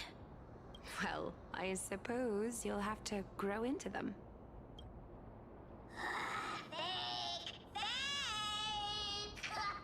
Do Fake? you have to interrupt me in the middle of my story? Oh, she is still winning it. Fake. Or wearing it. What's fake? What's fake? Definitely don't hold Zagreus' divine power. You're Amphoreus' most cunning liar, and even you were fooled by a Goliath. Watch your mouth, or I'll feed you to the fish in the River of Souls. Weren't you curious how I got tangled up with that seamstress? Well, now you know. Satisfied? Wait, Aglaia scammed the scammer. That's crazy, bro. She got a whole ass sapphire for a pair of boots. Boss lady, there's a chance Aglaia wasn't trying to trick you. Wasn't trying to trick you. Huh? You're defending her. No. I just think the story's so moving. It'd be a shame to ruin it with a lie. If I could cry, I'd be in tears right now. Which one of these is their face? Is it this thing or this thing? Or you'd have been stuck guarding someone's front door ages ago. Enough chit-chat. Let's take a look at this place. The city of Styxia. Look how beautiful The she top is. part? What's the middle part then? Let me take a good sniff of this air. No! No! It's filled with the scent of treasure everywhere. Wonderful. Just wonderful. Bro, how many screws loose does this Cypher character have? Thanks to and Grey Mystery, the ancient city's barrier was finally dispelled. Now that I think about it, helping them was well worth it. Time for treasure hunting, Barto! Lead the way, and whatever we find, we'll split 80-20. 80-20. Well, I have a suggestion. How about 70-30 instead? Listen closely. Do you hear that? The gnawfish in the River of Souls are growling with What hunger. the fuck? Who the fuck is this character? How generous you are, Boss Lady Cypher. How generous you are. Anyway. Ah, yes. What's with all this water? It's damn cold and miserable here. Ooh, Oops. the mighty demigod of trickery. Uneasy around water. Can she swim? What if we throw her in the water? You wouldn't understand. The people of Dolos are talented in many ways. Dolos? Just, not Have we in seen swimming. Dolos yet? Why don't we have a race? Long distance, sprint, or laps? Take your pick. What's got you so Is she going to... Relax, relax. Who would have thought the fearless Lady Cypher was afraid of water? They keep bringing up the water so much, and they mention her dying over petty change. What if she falls into the water and can't swim, and there's no one near her to save her? And she's like going for change. And that's how she dies. Hate getting wet. What's so hard to understand about Wait, that would be based. Now, hurry up and figure out a way across. Or I might have to reconsider our split. Don't rush me. Let me take a Did he have look 100 around. thieves, and it was lost to the Black Tide? Got it. Gotcha. Let's use that thing. Come on, follow me, boss lady. Follow me, boss lady. Not a good imitation. I'll play along. Let's see where this goes, Bartolos.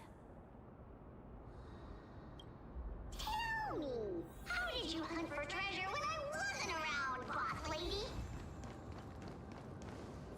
Ooh, interesting. Was this device designed by priests of Ornyx? Do you think you can handle it? Don't underestimate me, boss. Just find a cozy dry corner and wait for me. Mission accomplished. Now you don't have to worry about your tail getting wet. Not bad, but just a warning. If this thing fails while we're halfway through the water... Don't worry, trust me. For that sweet 20% cut of the loot, I'll make sure you're taken care of. Can't the spirit thief just get her out of the water anyway? This feels truly magical. When did you pick up this trick? Self-taught. All self-taught.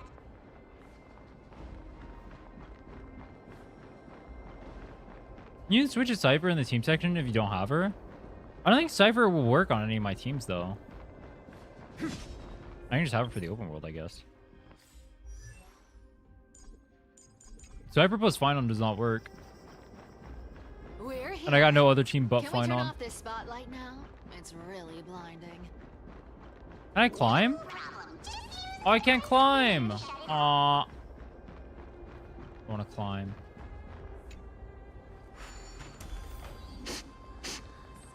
Why does she keep doing that? Gold coins, gems, and fine leather. It's so refreshing. You have 0 teams for Cypher? Yes. Yeah, I need to... Right here. I mean, we're waiting for What are you 4.0. waiting for? I got like Start 5 weeks of skip... No. How long? 8 weeks. 8 weeks of 3.8 skip maxing. When does 3.8 actually drop? Is it out yet?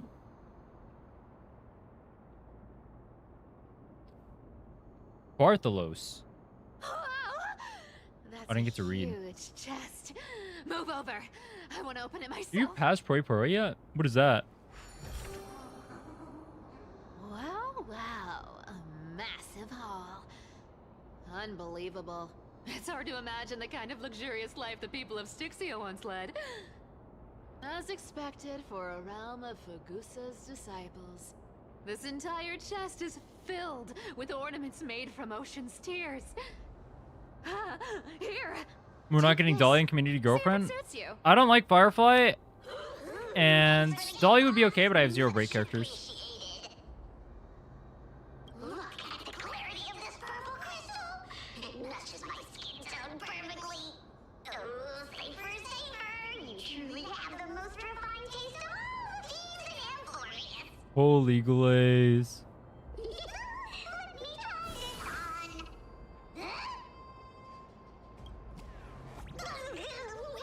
Where is my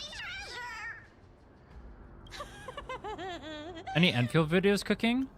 My Levitain video is getting released tomorrow.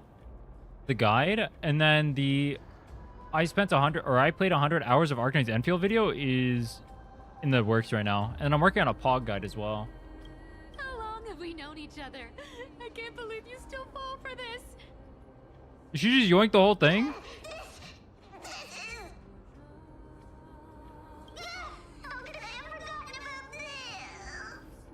I'll believe it is true, and a lie becomes reality. What a convenience. I'll believe it as true and a lie becomes reality. The demigod of trickery's divine gift. Far more practical than any golden thread or teleporter. All right, enough fooling around. Here's the real thing. Cipher rules. I've already pinpointed the next trove of treasure. Starting navigation. What would it take for me to like a waifu bait character? It depends how you define waifu bait. Cause like, in a way, every single character in every gacha is kind of made to be like waifu or husbando bait, because that's the easiest way to sell. Like, even if Cypher has like X personality, right? It's still like a waifu, right? Or like Aglia is like a waifu regardless of whatever, right? It's still trying to sell to like certain audience. So it depends what you mean by waifu bait. If you mean like purely like loving the MC specifically, I don't know. Their character just has to be interesting. The problem I don't have is waifu. I mean, well, I have a problem with waifu baiting just because it's so boring and overdone. I hate it when it's... I hate how overdone it is. Like, I'm tired of seeing just, like, waifus thrown at your face on cooldown for, like, stupid romance that never goes anywhere. That's boring to me. The reason why a character like Vivian or Camellia works is because it's supposed to be one-sided, right? It's like them and, like, their... That's, like, the whole trope. Like, Vivian and Camellia work. But then if you have like, oh, Shorekeeper's actually into you, and then it's like subtle or whatever, or like Chisa's into you, and it's like whatever or whatever, right? But you'll never do anything like, and there's no progress there. It's super boring. It's stupid. I don't like it. I find it really boring. I think it's more interesting when the characters like. Gacha games will never do this, by the way. They'll never do this. Have you guys seen a gacha game do this, where like two characters are like together, and you like see their romance instead of like them like being like vaguely romantically tied to you? Always one-sided? Yes, but like some characters are written in a way for the one-sidedness to be like the point of it. The problem is characters like Chisa or like Shorekeeper or whatever, that's not the point. The point is like you're supposed to feel it, but it's only kept one-sided because they don't want to piss off the other players that they're waifu baiting. In the case of Camellia or Vivian, that's not the point. The point is like their archetype of characters, like they're supposed to be like stalker, yandere, like crazy people, right? And so it works. That kind of relationship works for like their personality, but it doesn't work for other characters.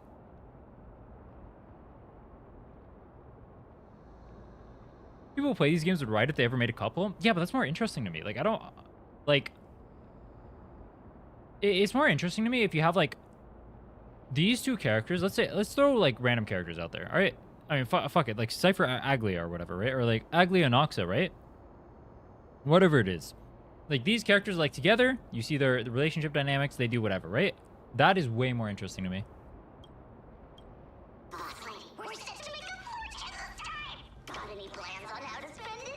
Are people mad that Alice is married in Genshin? Of course. Spend nothing.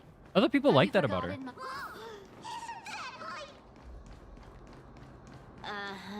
We almost kissed Dawn Hung twice? Did we? Wait, when?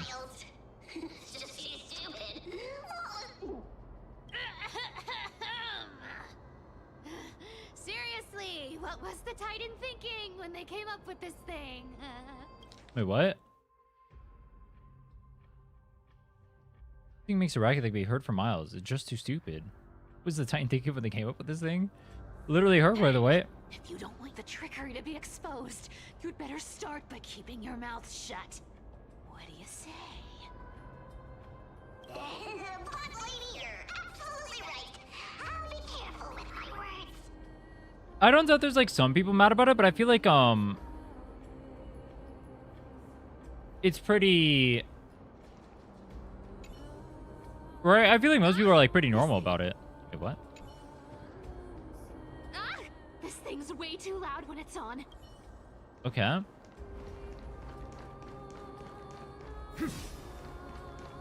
Here we go round the river of souls. I can't go. Aww. Spirit they go, spirit they go.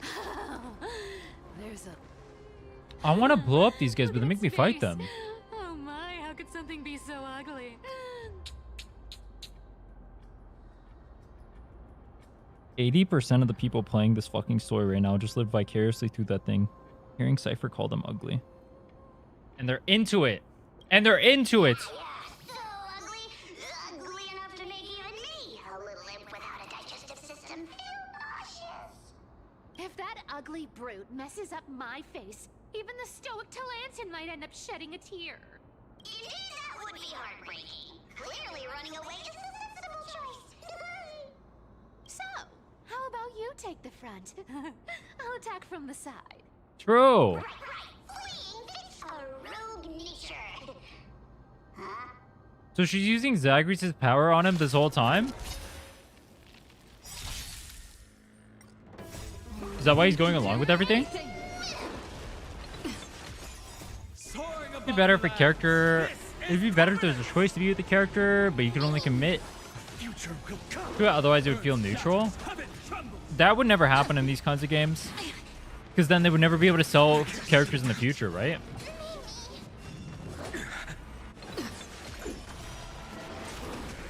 Flowers bloom for tomorrow. Mountains fall, dragons rise! For tomorrow!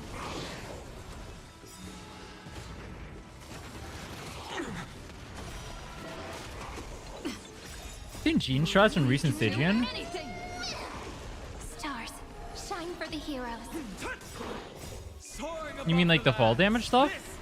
What's the difference between that and the last Stygian? It seems like the same thing. Memories waiting to be woken up by a shooting star. Remember me with love. May world bearing ignite the dawn. Don't blink. May you fulfill love's promise with me. Cleanse hatred Bro, my with Finon love. is not ulting! Wait, my team sucks for this. An ugly and useless creature, taken down with just a couple of hits. How boring. God, it's like she's talking to me. Hey, Bartolos, are you still alive? Give us a squeak. Yeah! I mean, squeak! Squeak. Look at you, all shaken up. Can't handle even this bit of action. Should be safe here now. Get to work. Yeah, dude, my team sucks. I mean, it's either that or I use... I mean, I could use Dot, and that's gonna suck as well. Noah Heislin's Dot. Bartolos. I give it excavation mode, unearthing the treasure buried deep. Stop doing that! Smell like anything valuable this time. Since we've already dug it up, let's open it and see. Huh. Is this? Journal of Styxian Refugee. 3 more neighboring households moved away today. The tide has risen higher than ever before, already reaching the 5th step of the stone stairway to our residence. The priests insist it's merely a seasonal high tide that will soon recede. Having lived in Styxia for 30 years, I've never witnessed water levels like this. Leandro from the harbor went fishing 3 days ago and reported the seawater had become unusually turbid. Appearing as if mixed with ink, beneath the surface he glimpsed strange shadows. A human in form, yet possessing distinct outlines. After returning, he developed a high fever and remained bedridden since. The city's feasts have grown increasingly frenzied. Grand celebrations that had once occurred only during the month of joy now happen almost daily. The Andros family's banquet last night witnessed 2 normally well-mannered women spreading grapes barefoot, emitting a strange laughter, and directly drinking the dirt-laden juice. They claim to be mimicking Gusa's ritual ceremonies, though never heard of such an absurd form of worship. Prices at the market have risen 30%. The honeybrew merchant reports that the brewing process has become exceptionally difficult lately. The yeast cultures mysteriously rot. Only by distilling with seawater collected directly from the harbor can they produce proper wine.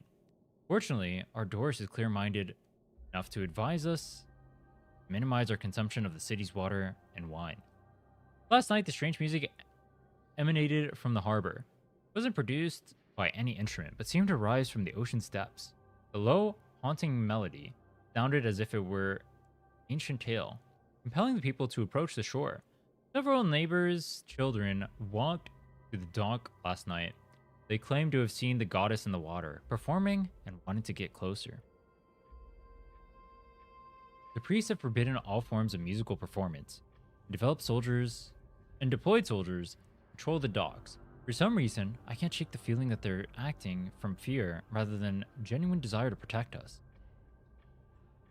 Today, I met Nora, the cloth merchant, at the market.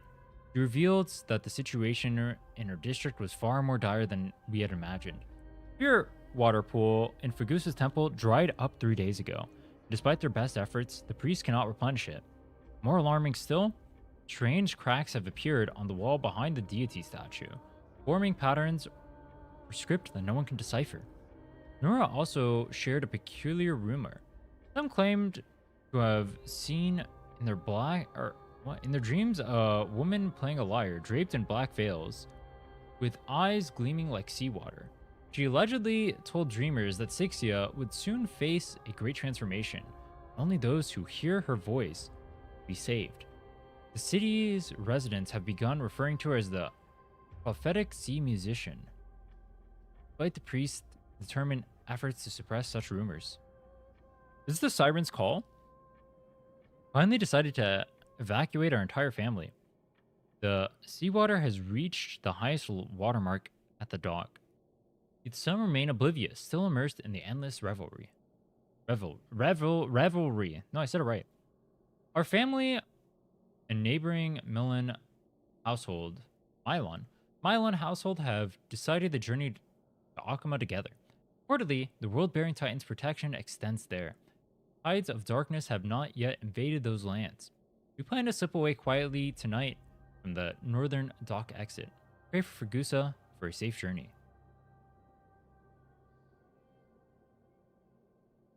We've been traveling for 3 days now. Last night, the Mylon family's youngest child suddenly developed a high fever, continuously muttering strange phrases that resembled an ancient ballad. His father decided to take him back to the city for medical treatment, though we all know there's little hope to be found there. This morning, looking back at Styxia from the hillside, I was horrified to discover the entire city enveloped in a strange aura. Seawater shimmering with an unnatural blue radiance in the sunlight. From a distance, those magnificent buildings seemed to twist and distort in the water, as if they were merely illusions. We encountered other fleeing townspeople. They brought even more horrifying news. The seawater in Styxia has begun displaying strange colors and textures, sometimes thick as honey, other times solid as glass. Those who remained in the city have begun undergoing bizarre transformations. Even more disturbing is that at night, the entire city bathed in indescribable glow, as if enveloped by some gigantic amniotic membrane. They say that this is Fagusa's punishment. I can't help but wondering, the Titan's wrath? Or is it some power greater than the Titans at work? We've decided to continue northward to Akuma. Along the way, we've heard rumors of someone named Blank, who can supposedly appease Fagusa's wrath.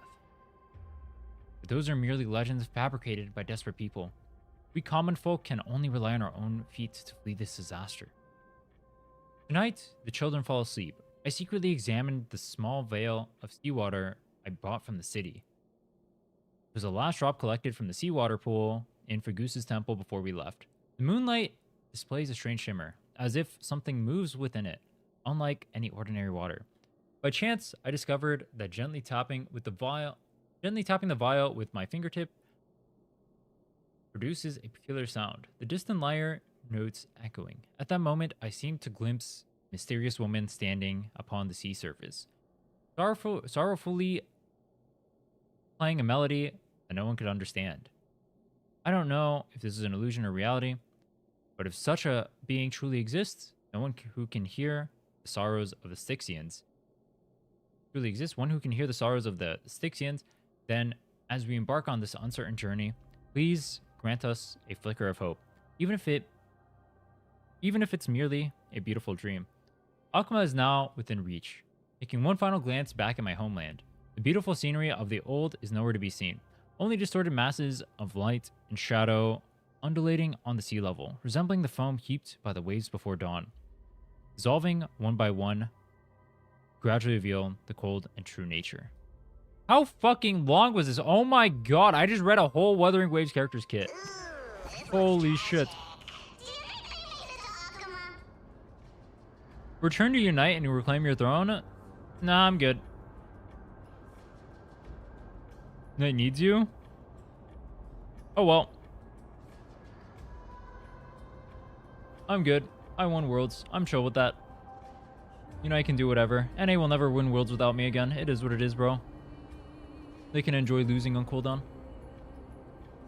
You're welcome for the win, I guess. How do you feel about the readables in HSR? Long tests that are not everyone, but sometimes they have surprisingly elaborate world building. Bro, we read it right before this. We read the fan fiction. The devs are into some freaky ass shit, bro. There was like some grooming shit in there. There was like some toxic Yuri ass stuff. Actually, there was two different groups. They were both grooming, bro. They were both professors loving their students. Nah, it's crazy.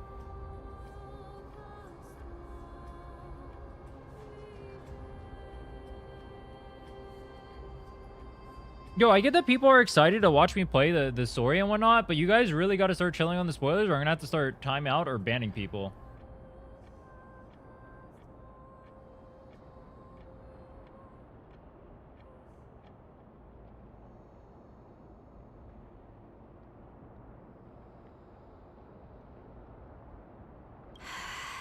Chill. Probably not. I've never seen or heard of. What was I gonna say? I don't remember. At least Stolos still has me left. Guess this city wasn't so lucky. Huh. It does seem unfair, doesn't it? Just because they were born in the wrong place. I don't remember what I was gonna say. Face such devastation. Meanwhile, those in Akama, simply because they're supported by the world-bearing Titan, continue to survive. Yeah, the world just isn't fair, is it? Speaking of the world-bearing Titan, Cypher, didn't you tell me once you used to be an apprentice at Kephal's priestly court? Huh? Did I? Yeah, you definitely told me. What? An apprentice at Kephal's priestly court. Me and I remember it clearly. Maybe it's been so long your memory's gotten a little fuzzy. Ah, right. I did tell you. It wasn't a big deal. I just snuck in with a bunch of mumbling priests and watched them do their spooky rituals around some glowing rock. Honestly, I was only interested in the wallets of the old grandpas on the council back then. What? Don't remember much else. It's been what? Nearly 1,000 years? Oh, I see. But you in a priest robe? No, that's hard to picture. How do you guys picture Cypher in anything but that outfit? That outfit is crazy, by the way. Priest robes from 1,000 years ago were nothing like the ones today. Right. I didn't think about that. I was just curious if you ever overheard anything interesting from those priests. There's up an F up. How ridiculous. Come on, let's head to the next spot. Naked. Bro. Where did this roadblock come from? Ugh, this is so annoying. The treasure is right in front of us. Oh dear, we're stuck here. But I have a plan. The plan is? Call on that big, noisy, cumbersome hand of Xandris. You said this wasn't a Gunner game? Come in handy. Did you see the latest character? It's not supposed, or it wasn't a Gunner game. Then it was a Gunner game. Then it wasn't. Compared to like Wua and ZZZ, this game is tame as fuck, but compared to like normal standards, this game is probably Gunner. I think, I feel like ZZZ players, or like people who are into that or whatever, don't realize like how over the top games like Woo and ZZZ seem compared to like average standards.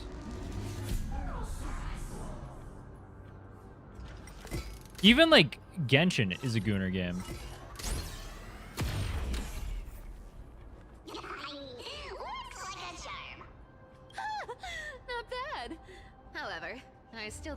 this ties into trickery. Let's go to the next trove! Hey, slow down! That question you asked me earlier. What did I ask? You know, that question. The one you specifically asked me. Right after we dug up the second chest. Forgive me, boss lady, but have you been under a lot of stress lately? I didn't ask anything. You must have imagined it. Alright, serious question time. And I've dealt with this a lot. I'm not sure if to just like brush it off or like ignore it or just like pass it off as a meme, but like, why do people literally beg me to do stuff? And then I say I don't want to do it, and then they keep begging me to do something. Is it like a joke? I don't understand the joke there. I don't get it. I think, dude, there's one thing interesting that Io said. People don't view consecrators as like, they don't view consecrators as like people. They view them as like figures. I mean, I guess that's why like idol culture and whatnot exist.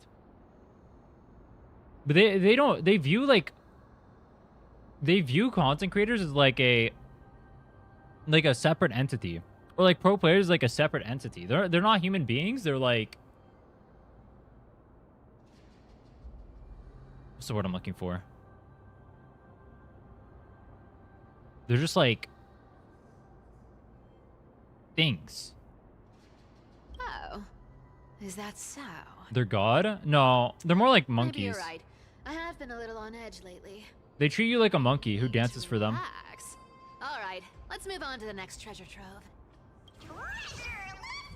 I mean, it's just reality of making content. I guess it is what it is, but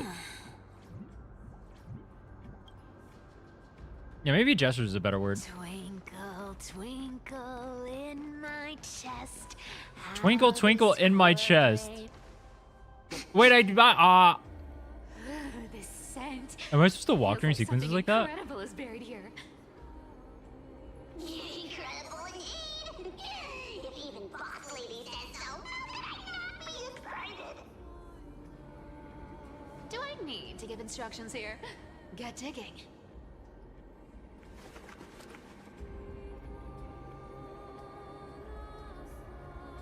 Why are those activated excavation mode?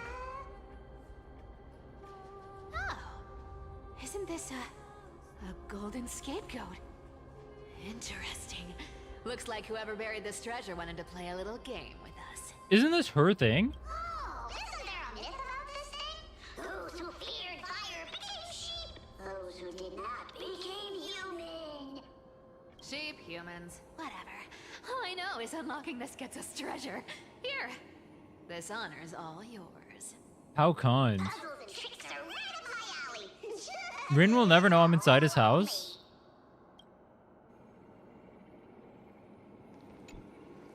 Seems unlikely. If you're inside my house, jump scare me.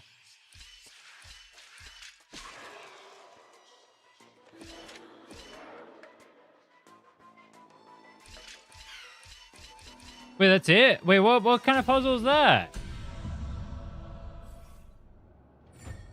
What? Wait, that wasn't even a puzzle. You just walk.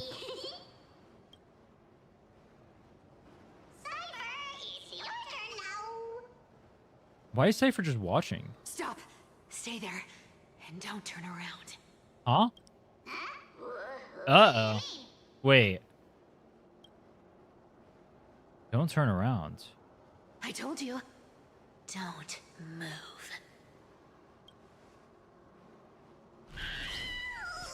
What the fuck? My poor old back. What are you doing? Shh, quiet. Don't say anything unnecessary. That seamstress. She's listening. Dude, it's so golden and shiny.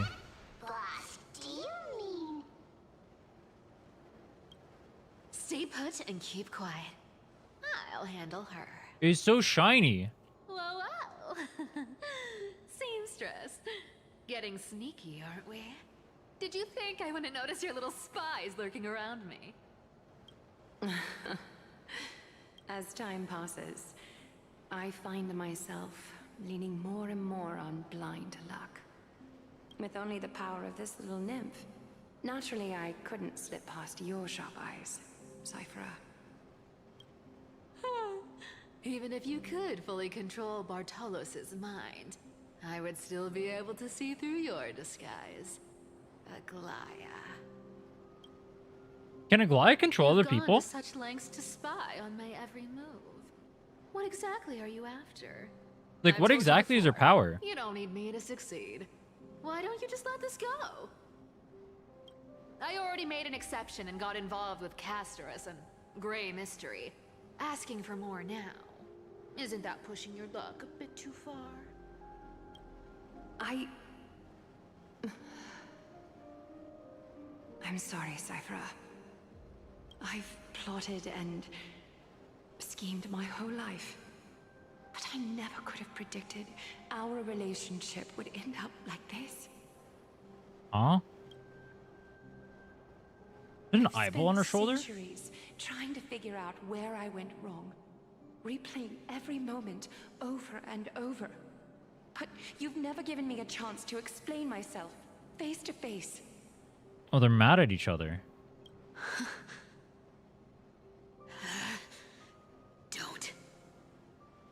Don't talk to me like that. You know I can't take it. Why do they act like exes? 1,000 years ago, out of foolishness, I let my silence steal away the most beautiful sound I'd ever known. That is? Icelands. Icelands. So this time, I must say this to you. Even if it's all in vain. I need you, Cyphera. The Chrysos Heir's mission needs you. The finale I've delayed for far too long. It's finally here. Whatever resentment you still hold against me will fade once I'm gone. Is Aglaya actually killing herself? No shot. Please, come back to Akama. I'm begging you. Without you, they don't stand a chance.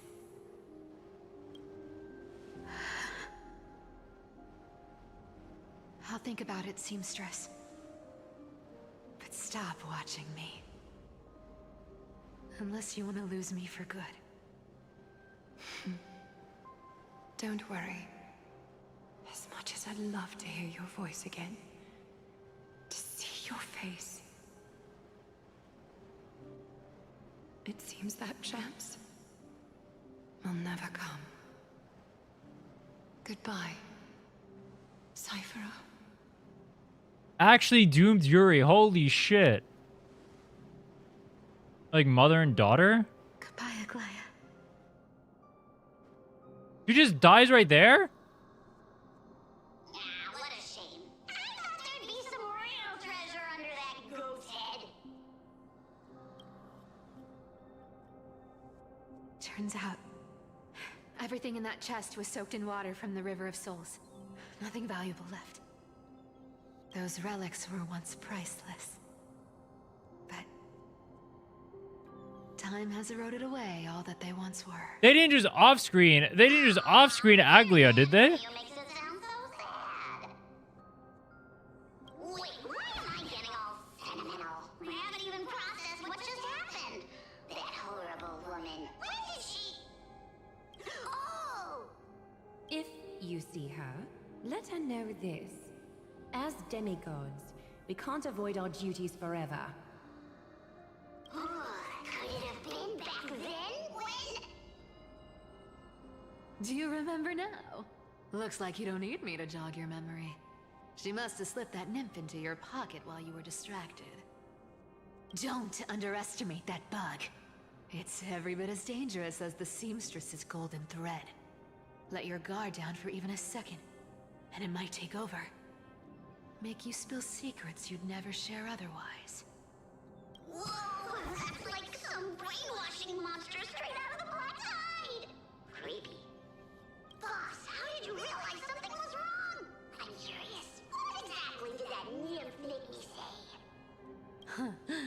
Actually, it gave itself away very early on. Speaking of the world-bearing titan, Cypher, didn't you tell me once you used to be an apprentice at Kephal's priestly court? We've been partners in crime for 1,000 years. We've talked about everything there is to talk about. Except for that one experience at Dawncloud. I never told you about that. I absolutely wouldn't have shared that with anyone. But, boss lady, there's a chance Aglaia wasn't trying to trick you? And as far as I know, the embodiment of trickery despises that golden thread which forces people to speak the truth. You'd never defend Aglaia. Isn't that right, Zagreus? Bartholos is Zagreus? Have a terrifyingly sharp mind. What? After all, I'm the only one in the world who knows you're still alive. To make sure you survive the Titan trial, I had to fool the entire world. How did Cypher get the core flame or whatever? Zagreus is still alive. Lie from falling apart. You'd better keep playing your part in the days ahead.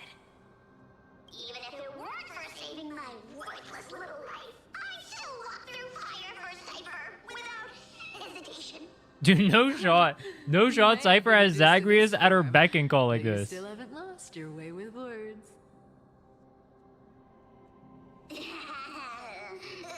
of which, Cypher, you're not taking that wicked woman's words to heart, are you? Life's been pretty great lately. Why get into trouble now? Don't you think? Honestly, I've been thinking. Maybe a trip back now wouldn't be too bad. You're back again, Cyphera, your face. I need clothes. Clothes? Anything. Just throw me something. A piece of cloth will do.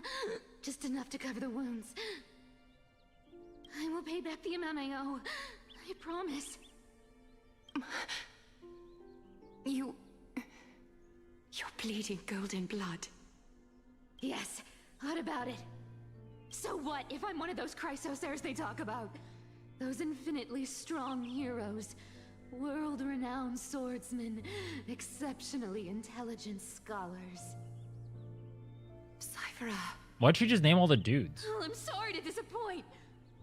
Who knew that group of amazing people would include me? A pauper. Thief. Con artist. Maybe I should just make another cut to drain all this yellow stuff out of me and... Stop it, Cyphera. I'll give you clothes, warm you up, and stay here. Stay in my workshop until you're healed. Aren't you going to ask me how I got these wounds?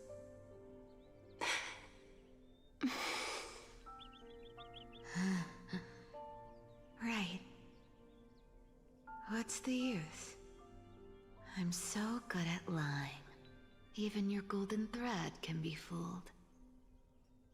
If you can't verify the truth, why bother asking at all? I don't need to ask. Nor do I need to use the golden thread.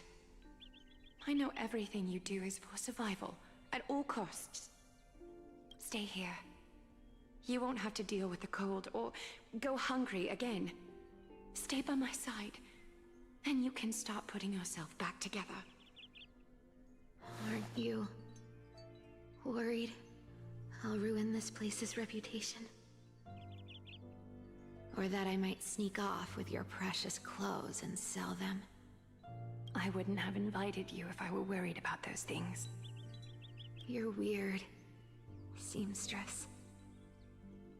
You know, they say a child who often lies remains a liar for life. I've tried not to become a liar, but honestly, it's just too hard. I'm close to giving up. What makes you think I won't? disappoint you. Because I can feel it. Not with the power of a demigod, but with the heart that beats in my chest. You love this place. That's why you keep coming by, but also why you hesitate to stay longer. You worry you'll tarnish the Gold Weaver name. After taking over Nestia's divine authority, I became used to letting the golden thread distinguish sincerity from falsehood. However, the mission I need to complete requires me to learn to trust and rely on my heart. Cyphera, you're an honest thing I've given to this world. And also a challenge the world has given to me. Stay here with me. You have a beautiful face that deserves better than to be covered in scars and grime.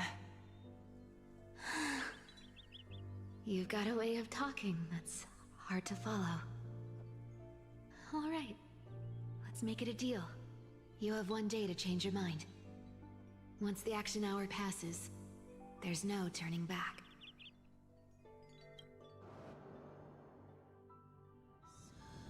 Is that how she became a priest?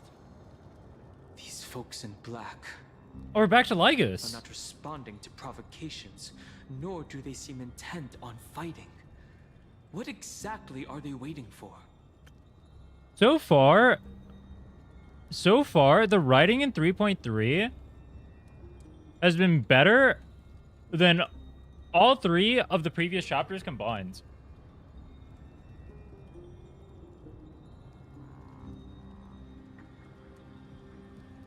Maybe Castris is just not. Maybe Castris and Nox are just unlikable characters. I don't get how they wrote 3.2 when they had the potential to do something like this, though. It doesn't make sense to me. Seeds of anxiety. It seems this is the strategy they've chosen. Dude, unironically, this makes me hate 3.2 more. That's crazy. An organization that sees it as their mission to eradicate the Chrysos heirs. I've read some chilling accounts. Stories of the cleaners using alchemical arts to implant fragments of memories into their successors, ensuring both identity and hatred live on. From what I know, these stories are true. The kindness we know today, strictly speaking, is the 27th kindness. 27th? Objectively, the rise of the cleaners was both inevitable and necessary. Yet, their ruthless and twisted methods earned them nothing but disdain and condemnation from history. And still they endure. An organization persisting through time, now working tirelessly to obstruct the flame chase.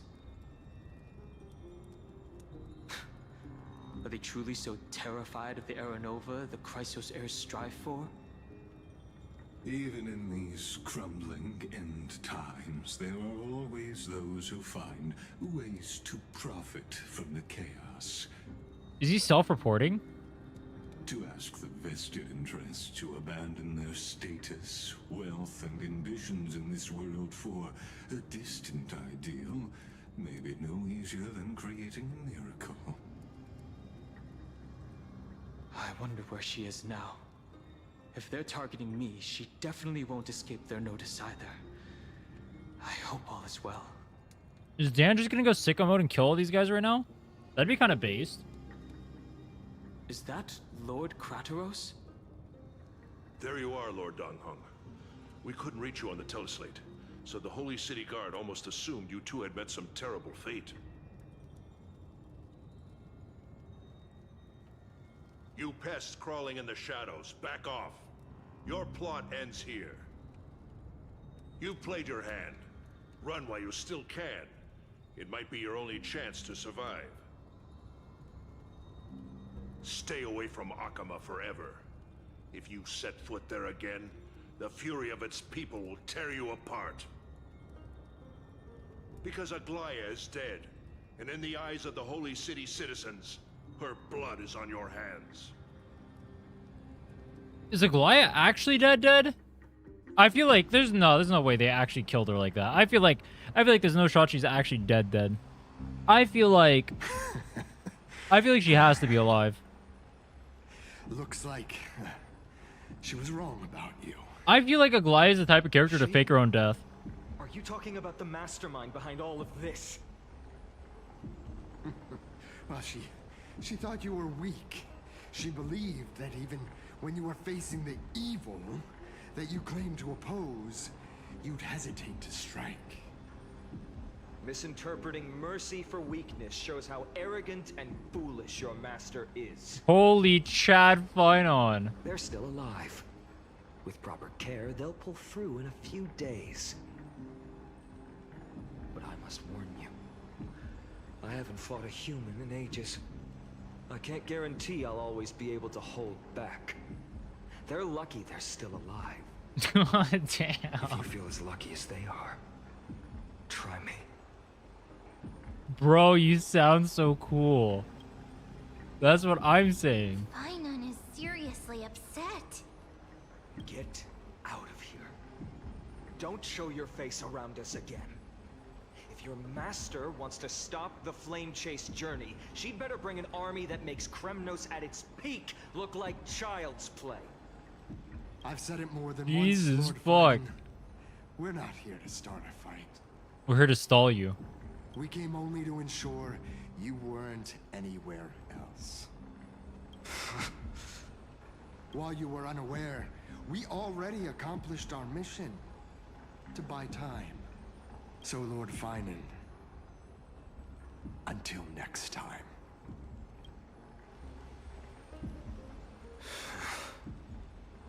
Are you okay?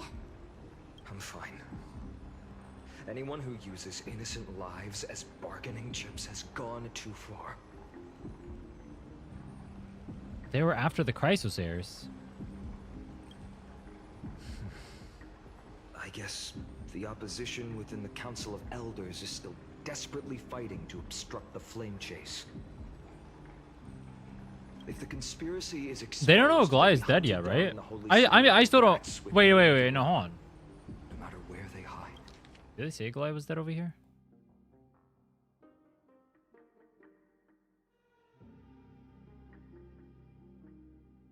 Did they tell Finon Aglaia was dead? I don't remember. They told Dan Aglaia. No, they told Dan. Martellously.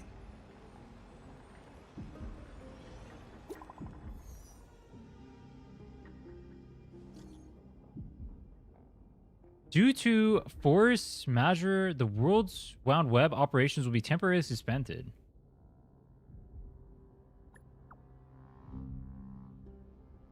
Message failed to send. Local garden thread enabled for emergency internal communication only. Lady Goldweaver is deceased. Please return to the Holy City at once. I still feel like it's Kappa. There's no shot. There's no shot they off-screened her like that. Is this no shot, bro? blasted? Those guys. I've heard from more than one person it doesn't seem like a joke. Stay calm. This could just be one of her schemes. I won't believe it until I see it for myself. You look so depressed. Finon, what should we do now? Stay on course. I'll contact Treeby and ask her to keep the citizens calm. We'll hurry back to Akima as fast as possible and assess the situation in the city. If we run into any enemies along the way, I won't be merciful this time. Holy behave. Dude, Finon is becoming so fucking behazed. Kill some people. Fuck these losers. Cartonis. I need that Canis bitch dead first. Oh, you're forging a sword for Finon, aren't you? I haven't seen you wield the hammer in so long. I couldn't help but be entranced by the sight. You, Aglaia. You, Aglaia. In this form, you come to me. It means That's right. At this moment, my physical form is already shattered. My journey as a human in this world has come to an end. She's gonna be a Titan now. It's time to fulfill our pact. Of course. The pact I haven't forgotten. The thing I entrusted to you, do you still have it? Far too plain this vessel is. Not worthy of you. Do you still insist? I insist. Over the past 1,000 years, every piece of fabric I've worked with has been tainted by my cold divinity. It's made me hate their colors, texture, and scent. This ornament stands apart.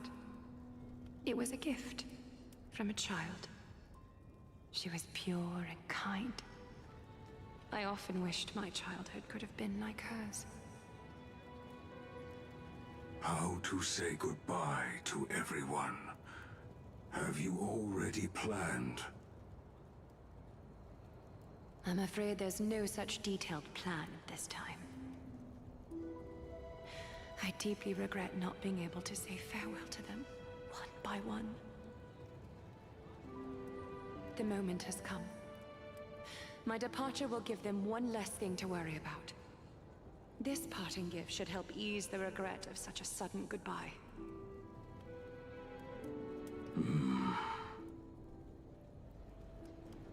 Invented for the Titans, Kremnos' soul-forging technology was.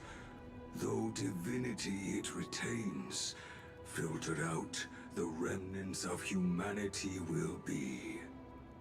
Would you still love me if I was a bug? Is that what you want? Nah. You've confirmed this with me repeatedly. Yes, Cartonis. I need you to do this for me. Condense my divinity into this ornament. It might still be useful in the future to help them complete their mission. He's gonna be a bracelet? Selfless until the end. Envy that child, there's no need to. Already lived a grand life your humanity has.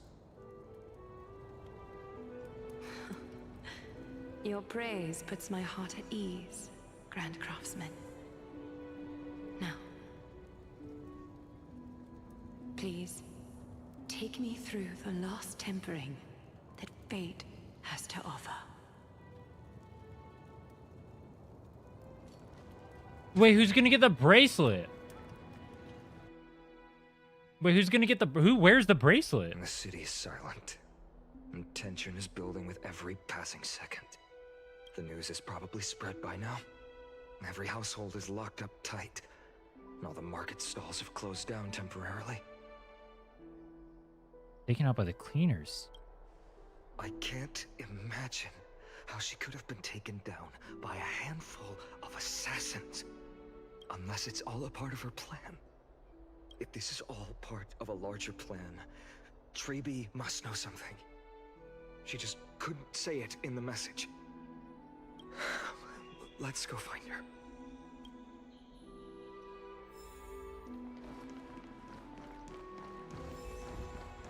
Do you remember the death prophecy of Aglia? Aglia. Remember her death prophecy. What was her death prophecy? Dunham came back before us. What was her death prophecy? You're back. How's everything? Nah, I don't remember. No injuries, I hope? Don't worry. The cleaners didn't lay a hand on us. Lord Krateros, were you in the city when it happened? What exactly? She will bathe in radiant gold? Regrettably, no one knows the details of that moment. Eyewitnesses only saw... It's fine. Just tell me. Eyewitnesses at the Memorial Palace saw Aglaya fall from the Chrysos airbath. Oh, gods. She showed no signs of life by the time the Holy City guards approached to check. They were too afraid to jump to conclusions. After all, she was a demigod who lived for over 1,000 years, the leader of the Chrysos heirs. Most citizens of the city believed that death couldn't touch her. She was pierced through the heart by a uniquely crafted dagger. I saw it for myself. It's one of the weapons carried by the cleaners. Why did she want to be assassinated, though? Like, obviously she could have taken care of them. But why did she want to be assassinated? No, that doesn't make sense. The ones who appeared in the Grove and those who confronted Don Hung in the Abyss didn't immediately resort to violence. They were just watching and trying to intimidate. They didn't have any reason nor the courage to attack Aglaya. Perhaps... Speculating blindly won't help. Let's go find Lady Treby, as she understands Aglaya's mind best. I'll stay here to lead the guards and maintain order. Find out what happened, but don't take too long. With Aglaya gone, someone has to take her place and lead Akama. Also, Miss Hyacinth was the one who declared Aglaya dead. You might want to speak with her. Thank you, Lord Crateros. Is she not able to...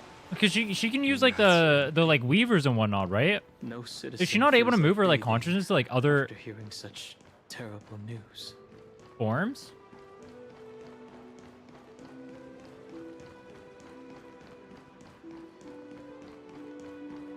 I mean, technically she's not, like, fully dead right now. I know that. They're gonna turn her into a bracelet. And I guess she's gonna be there with them on the journey. But they needed to feign her death for a reason. Hyacinth. You're back. We heard from Crateros. Are you alright? I'm fine. I've been staying close to Lady Treby and Lady Trinan after the incident. It's great that you could come back so quickly. They need someone with them now. You witnessed Aglaya's... Yes, we witnessed her final moments. I tried to treat her immediately, but even the sky's blessings. Declaring her death was the hardest thing I've ever had to do as a doctor. Lord Finan, don't push yourself. You're carrying a heavier burden now. Please, don't fall. It's fine. I can handle it. What I've lost is a mentor and a comrade in arms. But for Treby and Trinan, they've lost a 1,000-year-old bond. Like they're losing a part of their lives. You should rest, Hyacinth. You've been awake for a long time, haven't you? We'll handle things from here. Okay. See you later, everyone. Next, we should visit Lady Treby. Dude, the voice actors in Amphoreus are stupidly good. Holy fuck. Like, the way Finon's voice actor is showing emotion right now is crazy well done.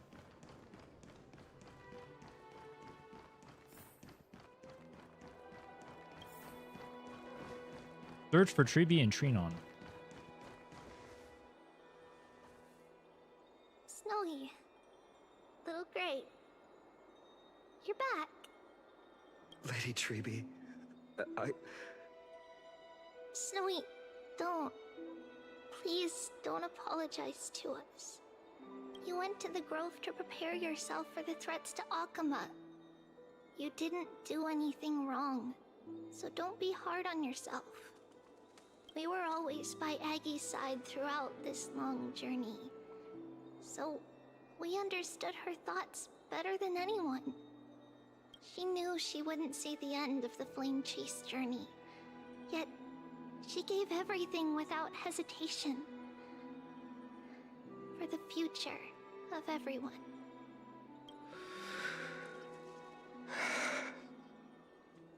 I know what Aglaya expected of me. Right now, the last thing Akuma needs is a leader wallowing in self-pity. The scroll over there was entrusted to us by Aggie. She instructed us to hand it over to you when the time was right.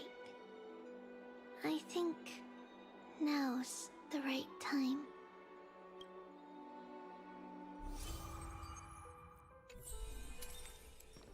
Is the reason you beat Cortethia's VA in that one award? Yo, let's not do that. There's no reason to sow like seeds of like tribalism and whatnot from stuff like that. I don't like that.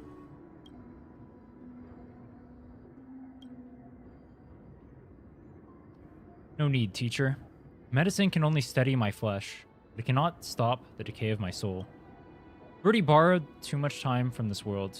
Now the time is up. Now, the best time to exit.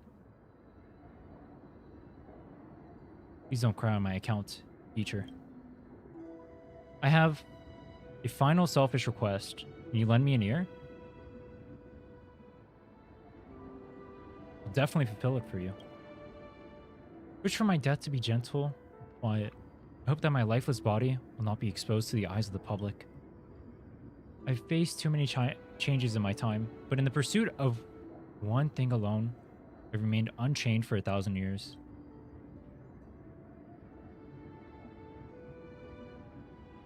Right. Beauty. Think Snowy is ready? 1,000 years ago, when I took up the core flame of Nestia, do you think I was ready then, teacher? Born into this era, we had no choice but to grow amidst the raging waves, not set sail after everything was prepared. Fine on. He will understand. He will grasp the duty I've left to him. He's mature enough now, no longer blinded by anger or hatred.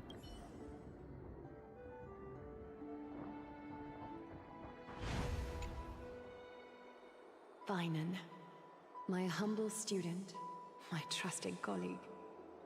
As I write this, you are locked in a battle of words with the Council of Elders, fighting for the survival of the Flame Chase journey on a battlefield where the smoke of war is invisible. I deeply regret and feel guilty for hastily pushing you and the Trailblazer into the debate. But please forgive me. At that moment, I could not afford to show any sign of weakness before you, as it would have crushed your morale. I considered the debate a routine affair, assuming I could win merely with the support and experience we'd accumulated over centuries. But I underestimated Kindness and her party's cunning, and also the deterioration of my own senses. The trap was likely set by the debater Calictus.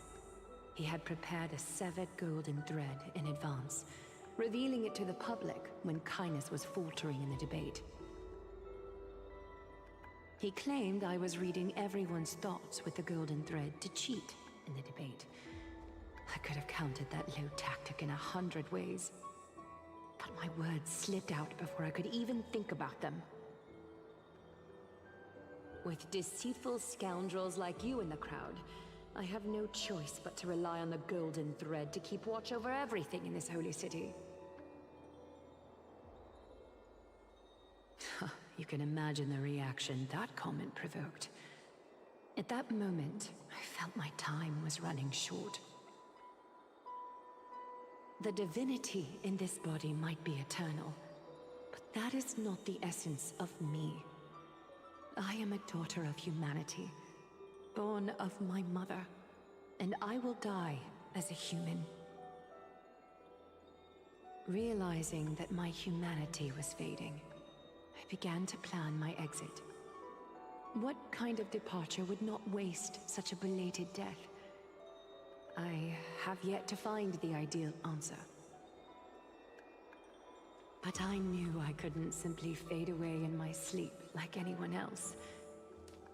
The serpents have always lurked in the darkness, terrified of their heads being cut off by the golden thread. If my departure were to be calm and uneventful, it would only lead to a swarm of those serpents emerging from their nests. Regrettably, a peaceful death is a luxury I cannot afford. I must feign weakness, deliberately, to make those serpents lose patience and act rashly. Just as they think they've struck and sunk their fangs into my heels, that's when I'll strike back, igniting the final blaze to burn away the threats hidden in the shadows. The blaze soaring into the sky might sow fear and confusion, but I have no worries about people losing their way. After all, Arkema still has you to guide them, Finan. You're not perfect, Finan. Kappa! I've witnessed your confusion, recklessness, and deep sensitivity, dawn after dawn. The heavy burdens of your past have always weighed you down, inflicting deep pain. Yet, in your way, you are perfect. You embrace everyone's imperfections, always ready to find the precious qualities hidden beneath their rough exteriors. Unconditionally. That might be what sets our Sky Father Kefili apart from other deities. They recognize the imperfections in their creations, yet still choose to shine their light on them, offering protection with unconditional love. Finan, while you zealously pursued strife, believing it to be your destined path, from the very beginning, my thoughts have never changed. You are the destined world-bearer of Amphoreus, the gate to Amphoreus' future. Go, complete the flame-chased journey of the prophecy, ignite the stars, and inspire hope in the hearts of humanity. I will be waiting at the end of the West Wind, looking forward to the miracle you will create. Literally every heir except for... Wait, Finan has to watch all his friends die one by one. How could I possibly be worthy of the burning torch you've passed into my hands? I guess that's why he's the world bearer.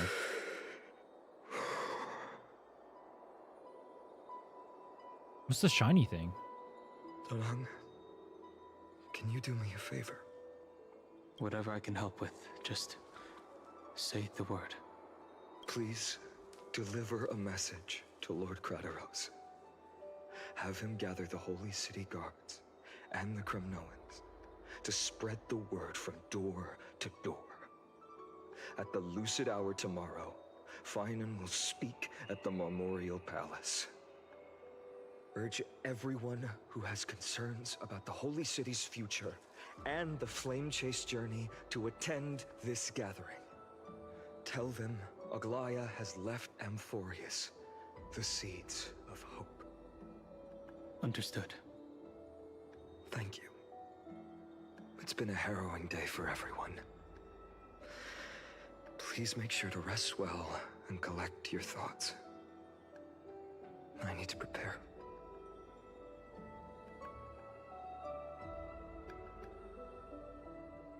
Finan. Cortonis.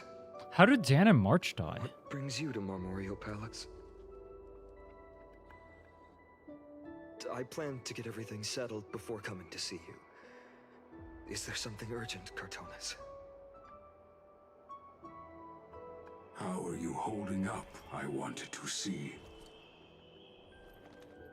Better than I expected, you seem. There's no room for doubt anymore. It's time to take action and show everyone that the leadership of the Chrysos heirs is still strong. Right. Your assessment is... Now, here.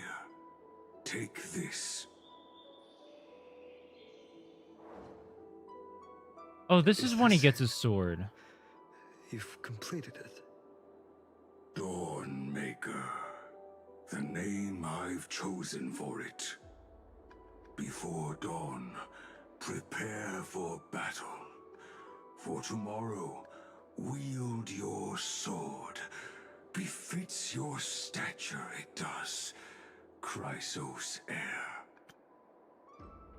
So, the Flame Reaver has an extremely similar looking sword. This one is called Dawnmaker. Does that help me at all? I guess not. Dawnmaker. They're gonna tie in the sword somehow with Flame Reaver. You've never seen that black-clad swordmaster. Yet you've recreated this so precisely. Oh, he's copying his sword. Oh, that's why. Precise your description.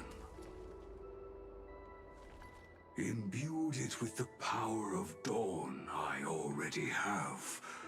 Guided by your will, gleam with golden flames, its blade will.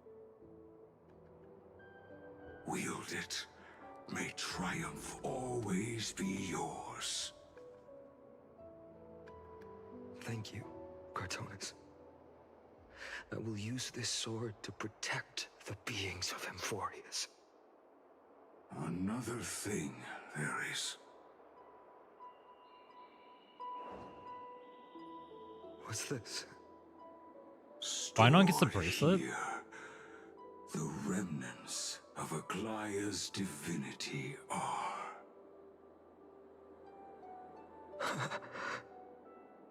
This was her commission.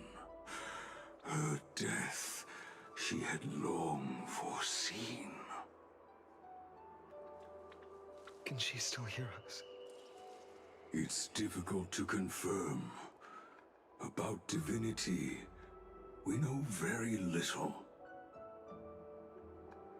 In this way, she wanted to be with you. Always. I understand. Let me keep it. With this, we'll have another constant companion by my side. May this world never have a need for a deliverer. Someone told me long ago. But when the world dashed her hopes and fell into disarray, if she could see me now, leading from the front, rallying people against their destiny, she would surely smile.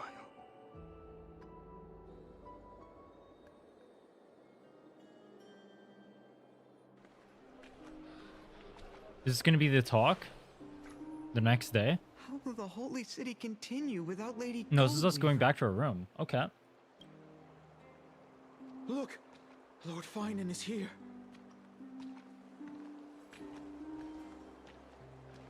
Will he step up to lead Akama? I know he is doing the talk. Not long ago, I spoke at the Citizens' Assembly at Dawncloud. I wrestled with every word, searching for the right ones to rally support and keep the Chrysos heirs' flame chase alive. In the end, I remembered a lesson from one of my teachers. In battles where words are weapons, outrage and blind passion often overpower reason. I followed his strategy. I painted my opponents as nothing more than pests, tore apart their character, and laid out their crimes. The strategy worked. I secured enough votes to achieve my goal, but afterward, there wasn't even a flicker of joy. I realized that apparent victory masked a deeper failure. In my pursuit of success, I fueled division and strayed far from my very purpose that led me to the flame chase journey.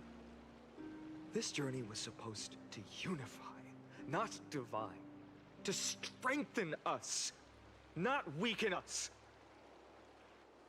It was the gold thread that mended our rifts in the past.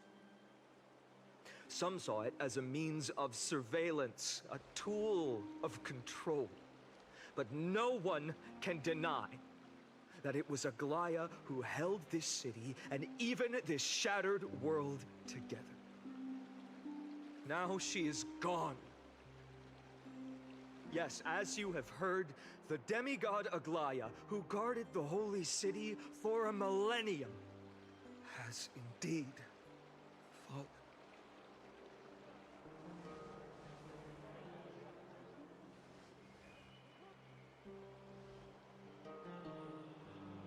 Who murdered Lady Goldweaver? Find the murderer! Make them pay! There's an interesting parallel here to content creation and what he's saying right now. That sounds such a weird thing to bring into that. But everyone here just ignored everything that he said. Every single word that he said. Talking about the failings of his journey. Talking about moving in a certain direction. Trying not to sow the seeds of division. Yet the people, blinded by their anger at what they perceive as injustice,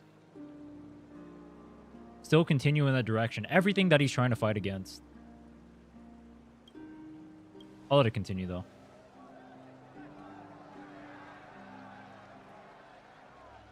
I felt the same as all of you initially. I wanted to stand here beside you, to condemn the sinners, to discuss retribution, and to see justice brought down upon them. But my perspective has changed.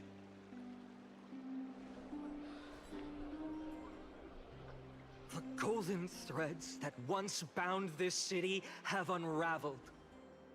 Yet no one is celebrating their freedom from control. In the empty markets and bath chambers, one feeling lingers. Unease. Deep down, we all know the last safeguard against the harm we may do to each other is gone. No divine power will protect us from the malice in our hearts. From now on, only the moral code we choose to uphold for ourselves will stand between us and the abyss. Finon has a way with words. Shut up, ma'am.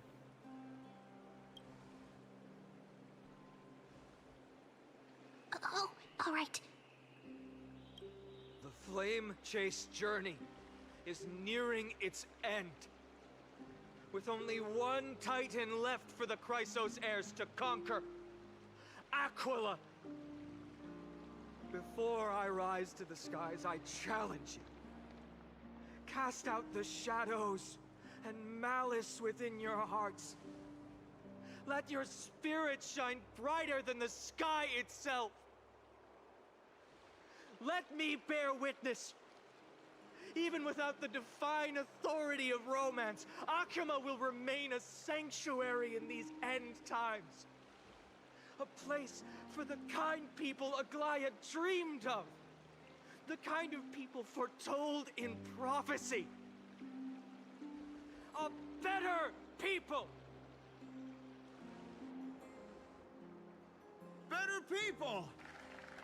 Better people! Better people!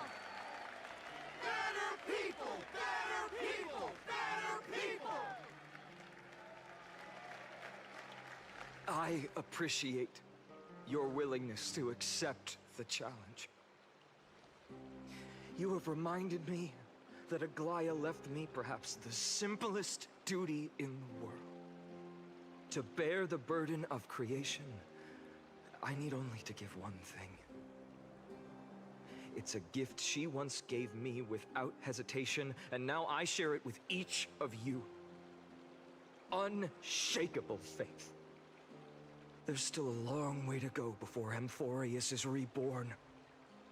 But we will not forget the past as we move forward. For the memories of Amphoreus will always benefit future generations. Allow me this moment. I want to borrow a few minutes of your time to commemorate a demigod who protected the Holy City for a millennium. She was Akima's dressmaker, the leader of the Chrysos heirs, the Gold Weaver, Aglaya, and her greatest feat was being a selfless person.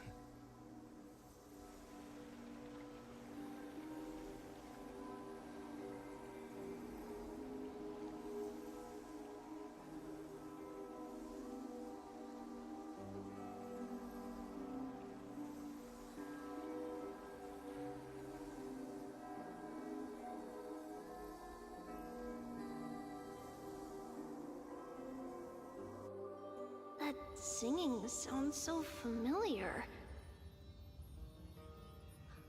That's our song, and Snowy used to love it! Yes, Lady Trian. For that child filled with anxiety. Your songs always dispelled the clouds in my heart. Even if for just a moment. Snowy was so cute and kind when he was little. Now, you've grown so much. Maybe not as cute, but still just as kind. Time spares no one, so there's nothing we can do. But kindness, you helped nurture it in me. Don't mention it. Your light is as bright as ever. Keep it up and stay strong. See you, Snowy. Goodbye, Lady Trian. I heard what you said. Are you suggesting the debate tactics I've taught you are nothing but sleight of hand? Not at all, Professor Anaxa.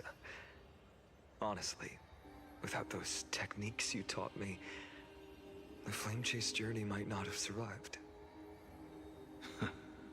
Good thing your head's still clear. The Chrysos heir of Kefali. I had no idea you had it in you while I was drilling those formulas in your head in class. Who could have thought, Professor? By the way, I've completely forgotten those formulas now. Some things never change. In our next lives, I'll teach you how to truly embrace your divine duties.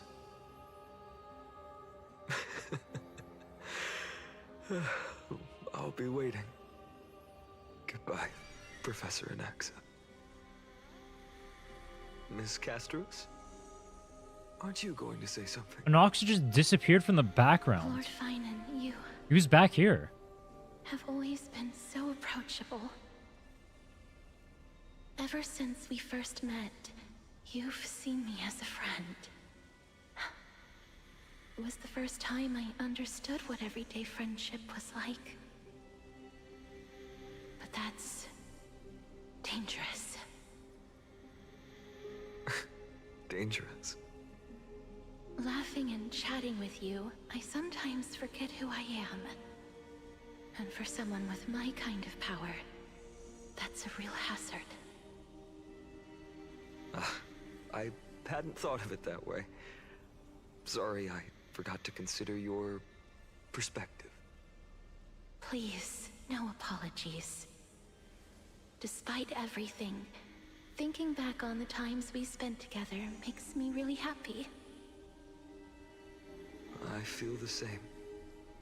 Goodbye, Finan. Goodbye, Gasteros. Aglaya. Remember, Finan, after completing the flame chase, leave the decision to initiate the miracle of Genesis to the Amphoreans. The Chrysos heirs are the executors of the prophecy, yet they, the people, are the true masters of this world. Rest assured, I always keep your teachings in mind. The difference between a presumptuous hero and a tyrant is a fine line, right? Well said. You've got a good memory. It's late. Anything else you'd like to add? Anything else? Even in your imagination, I'm not one to show my vulnerable side. No worries. I've long understood how difficult it is for you to open up completely. Thank you for bringing me here, Aglaya. You saved me. Maybe what I wanted to save wasn't you, child, but this crumbling world. Goodbye, Finan. Goodbye, Aglaya. Did you forget me? Forget you. Like I'd ever. We aren't parting ways forever. You're just off to guard the gates at Castrum Kremnos. Let's not make this a tearful farewell. You know just how to make a person uncomfortable. I have a feeling we'll meet again in this lifetime. Let's have another showdown then. Deliver. That's very confident of you. I've changed since then. Have you seen this sword? It's a masterpiece freshly forged by Cartonis. A bold statement for a mere mortal who hasn't yet claimed the power of a titan. See you around. Finan of Ides Elysiae. It's a date, Mightymoose. What a poignant, yet splendid journey. And it's still not over yet, is it? Yes, Cyrene. I was right. In the end, you did become the deliverer in this story. A lot has changed while you were away. I've met so many people, tried so many things. I've found new resolve. And I've let go of some attachments. I'm not the same person I used to be. But to me,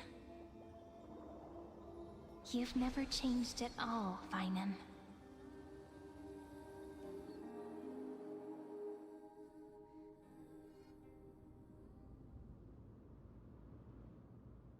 Cinema. I didn't want to say anything because I didn't think I added anything to it. So many different kinds of memories. I remember you could see the Gold Weaver sign from here, all the way down the mountain. That's why you spend moments building up characters. That's why you have them go on arcs. That's why the gacha formula of having characters come patch by patch, selling those characters one by one, will always make a worse story. But My eyes aren't what they used to be 1,000 years ago.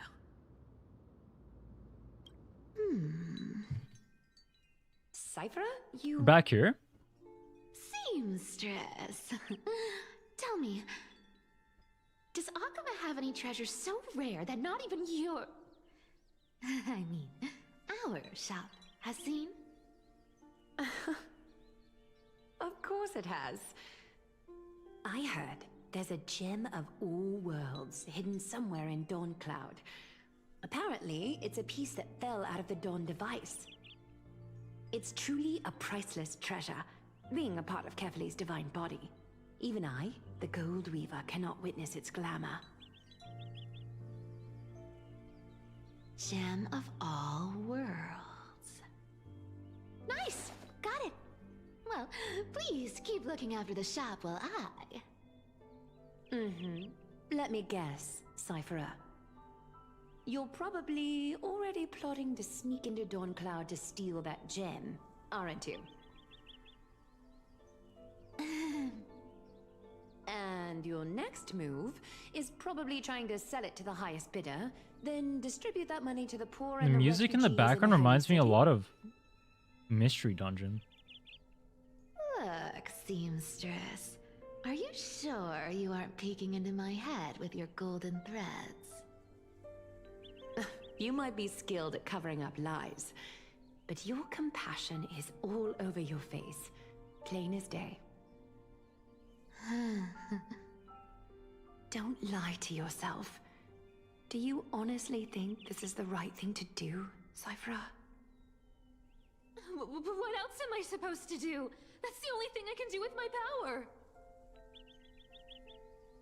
You keep talking about how I have the potential to become a good person, or even what people call a hero.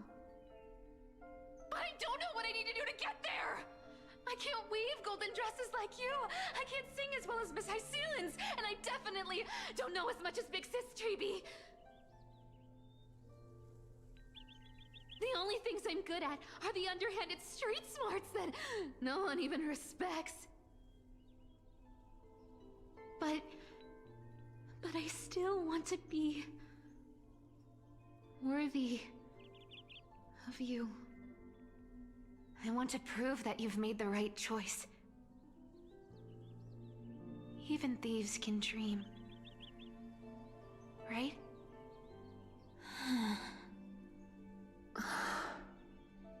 I know, Cypher. I know. You are justified in your anger. Destiny is never fair. And your path is doomed to be even worse than everyone else's. You are fated to walk in the dark and bear the world's misunderstanding in this journey. But you have to believe that everyone in this world is unique in their own way. I am convinced that you're the only one who can bear the authority of trickery, even if you have to contend with the legendary 300 master thieves of Dolos.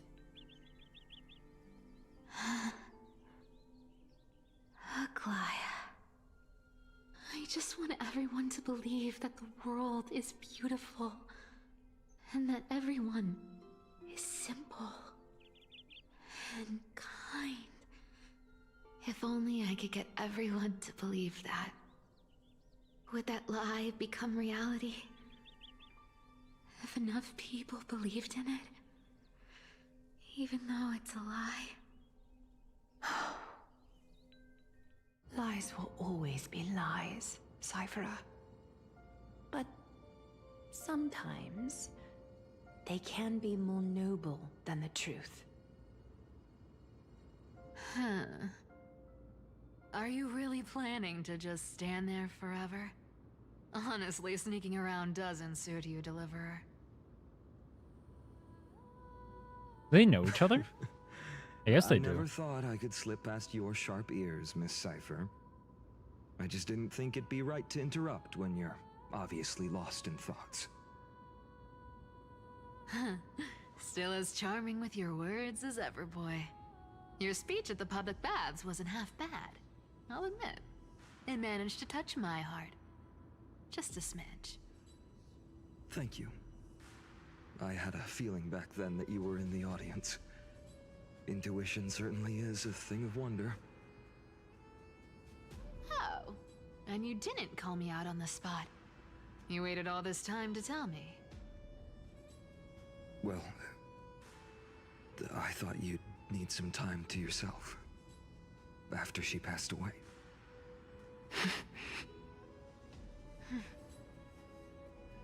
None of your business. Enough small talk.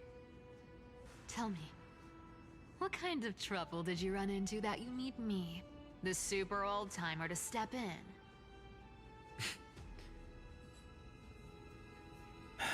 We've only met a couple of times, but you've always gone straight to business. I respect that about you, old-timer, so I'll cut to the chase. You're probably aware that Aglaya has earned the support of the entire city for the Chrysos heirs. Everyone believes that she died at the hands of council members who were against the flame chase, and the citizens' fury has been dragging these schemers out of the shadows one by one. But they didn't get everybody. To this day, we still haven't found Elder Kynus, the leader of the Cleaners. Ah, I see. You're afraid she'll do something wild now that she's pushed into a corner, aren't you? Yes. I believe that Kefali's core flame, forever enshrined above the Council Theater, would be the opposition's final trump card against the Chrysos heirs. We're setting out to campaign against Aquila in a few days. With the Chrysos heirs gone, it'll be their best chance to strike. You think those desperate dogs will try to snatch the core flame while you're gone? So, you want me to give them a nice long walk while you're away, right? You sure saw right through me, Miss Cypher. I know exactly what you can do. Godlike speed, perfect disguises, untraceable movement, and that most enigmatic authority of trickery.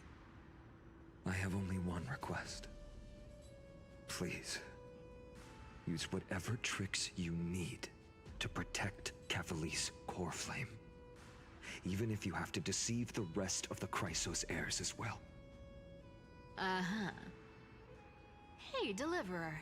Do you honestly think that there's no way I'll turn you down? Do you even have any plan Bs if I decide to nope out on this? As the demigod of trickery, there are no other trump cards in the world that can outrank you. I'm sure you know the answer to your own question, Miss Cypher. What confidence. You talk as if you have everything in the palm of your hand. Huh. So you did learn a thing or two from her. I'll give you that. Then let me tell you something you don't know. The Flame Reaver. They've been watching Akama closely. You mean... Bet you didn't expect that, huh? I've been tracking them all this time. And this is my conclusion. That lunatic may have lost their mind, but they're no fool. Why do you think they haven't made a move on Akama yet? Professor Anaxa once analyzed this. He thought it was probably because Kefali's core flame was protected by the Council of Elders' secret arts. Ha! Sacred art's my foot! I could break those mechanisms with a flick of my finger. Allow me to let you in on the actual secret. They probably held off from attacking Akama because the Seamstress's defense network was way tougher than you thought. Now that she's gone, and you're heading out to battle the Eye of Twilight, with the city's defenses in shambles. What a dangerous situation we find ourselves in. But since you're the one who brought it up, I'm guessing you already have a solution in mind. Just look how ridiculously calm you are right now. But you guessed it right. Consider this a 2-for-1 deal. I'll keep that lunatic entertained on top of protecting Kefali's core flame. You owe a big favor after this. You have my deepest gratitude. That Flame Reaver's power is truly unfathomable. Please be careful. Don't forget, Deliverer. There's a fundamental truth in this world. Cyphera will always get the last laugh. No need to worry for a demigod.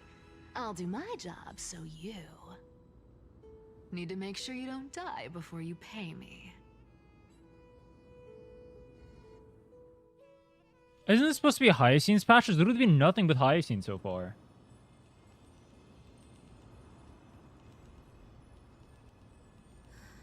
I'm back. I've been trying to stay away from here since the Black Tide destroyed the grove. And through that, stay away from the memories that might make me sad. But the wind keeps pulling me back. Maybe that's the Twilight Courtyard's duty, after all. All patches are Finon's patch in disguise. True. I know. I too miss the days when we all studied together. But we have an even more important mission this time round. Lord Finon has already set the date to campaign against Aquila. Being a descendant of the Sky People, I... Do. You're right. At least I can still afford to get lost in thought once in a while. Oh, ancestors. Please wait for just a bit longer. The time I spent in the grove deserves some reminiscence.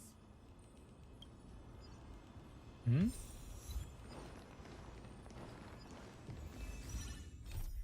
That's the halfway point, right? We'll finish the rest of it tomorrow then. I'm assuming tomorrow we'll have the lead up to whatever. My overall thoughts so far? My childhood musings, huh? So naive. Best story I've played in any gacha so far. Unironically, no glaze.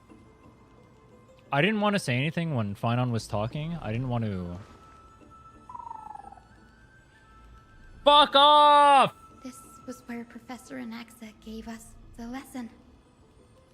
I did not mean to start that. Day in my mind. Alright, I didn't want to say anything when Finon was talking. And that was your last lesson. I can just alt F4. Oh my god, I'm so smart. I can just alt F4. Okay. I didn't want to say anything when Finon was talking that whole time. Because I didn't think it added anything to the moment. I think it was really well done. I think the lead up to it or whatever. I don't even care for Aglia as a character. But I thought the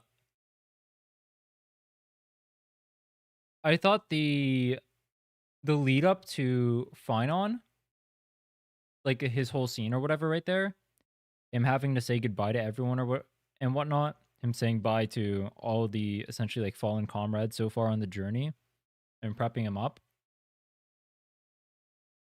Even though I don't care for Aglia, you can feel the emotions of the other characters because they establish the bonds of those characters from beforehand. Also, the VAs are killing it. Compared to 3.2, 3.2 left me a little bit worried. I've already told you guys how much I did not like that patch. 3.3, in comparison to 3.2, feels like you gave a child some crayons to scribble on a piece of paper versus you hired Thanos himself to write a script. If you guys say the patch gets better from that point, then that's even better. We will see that tomorrow, though. I'm going to go for the day. I have stuff to do. Peace.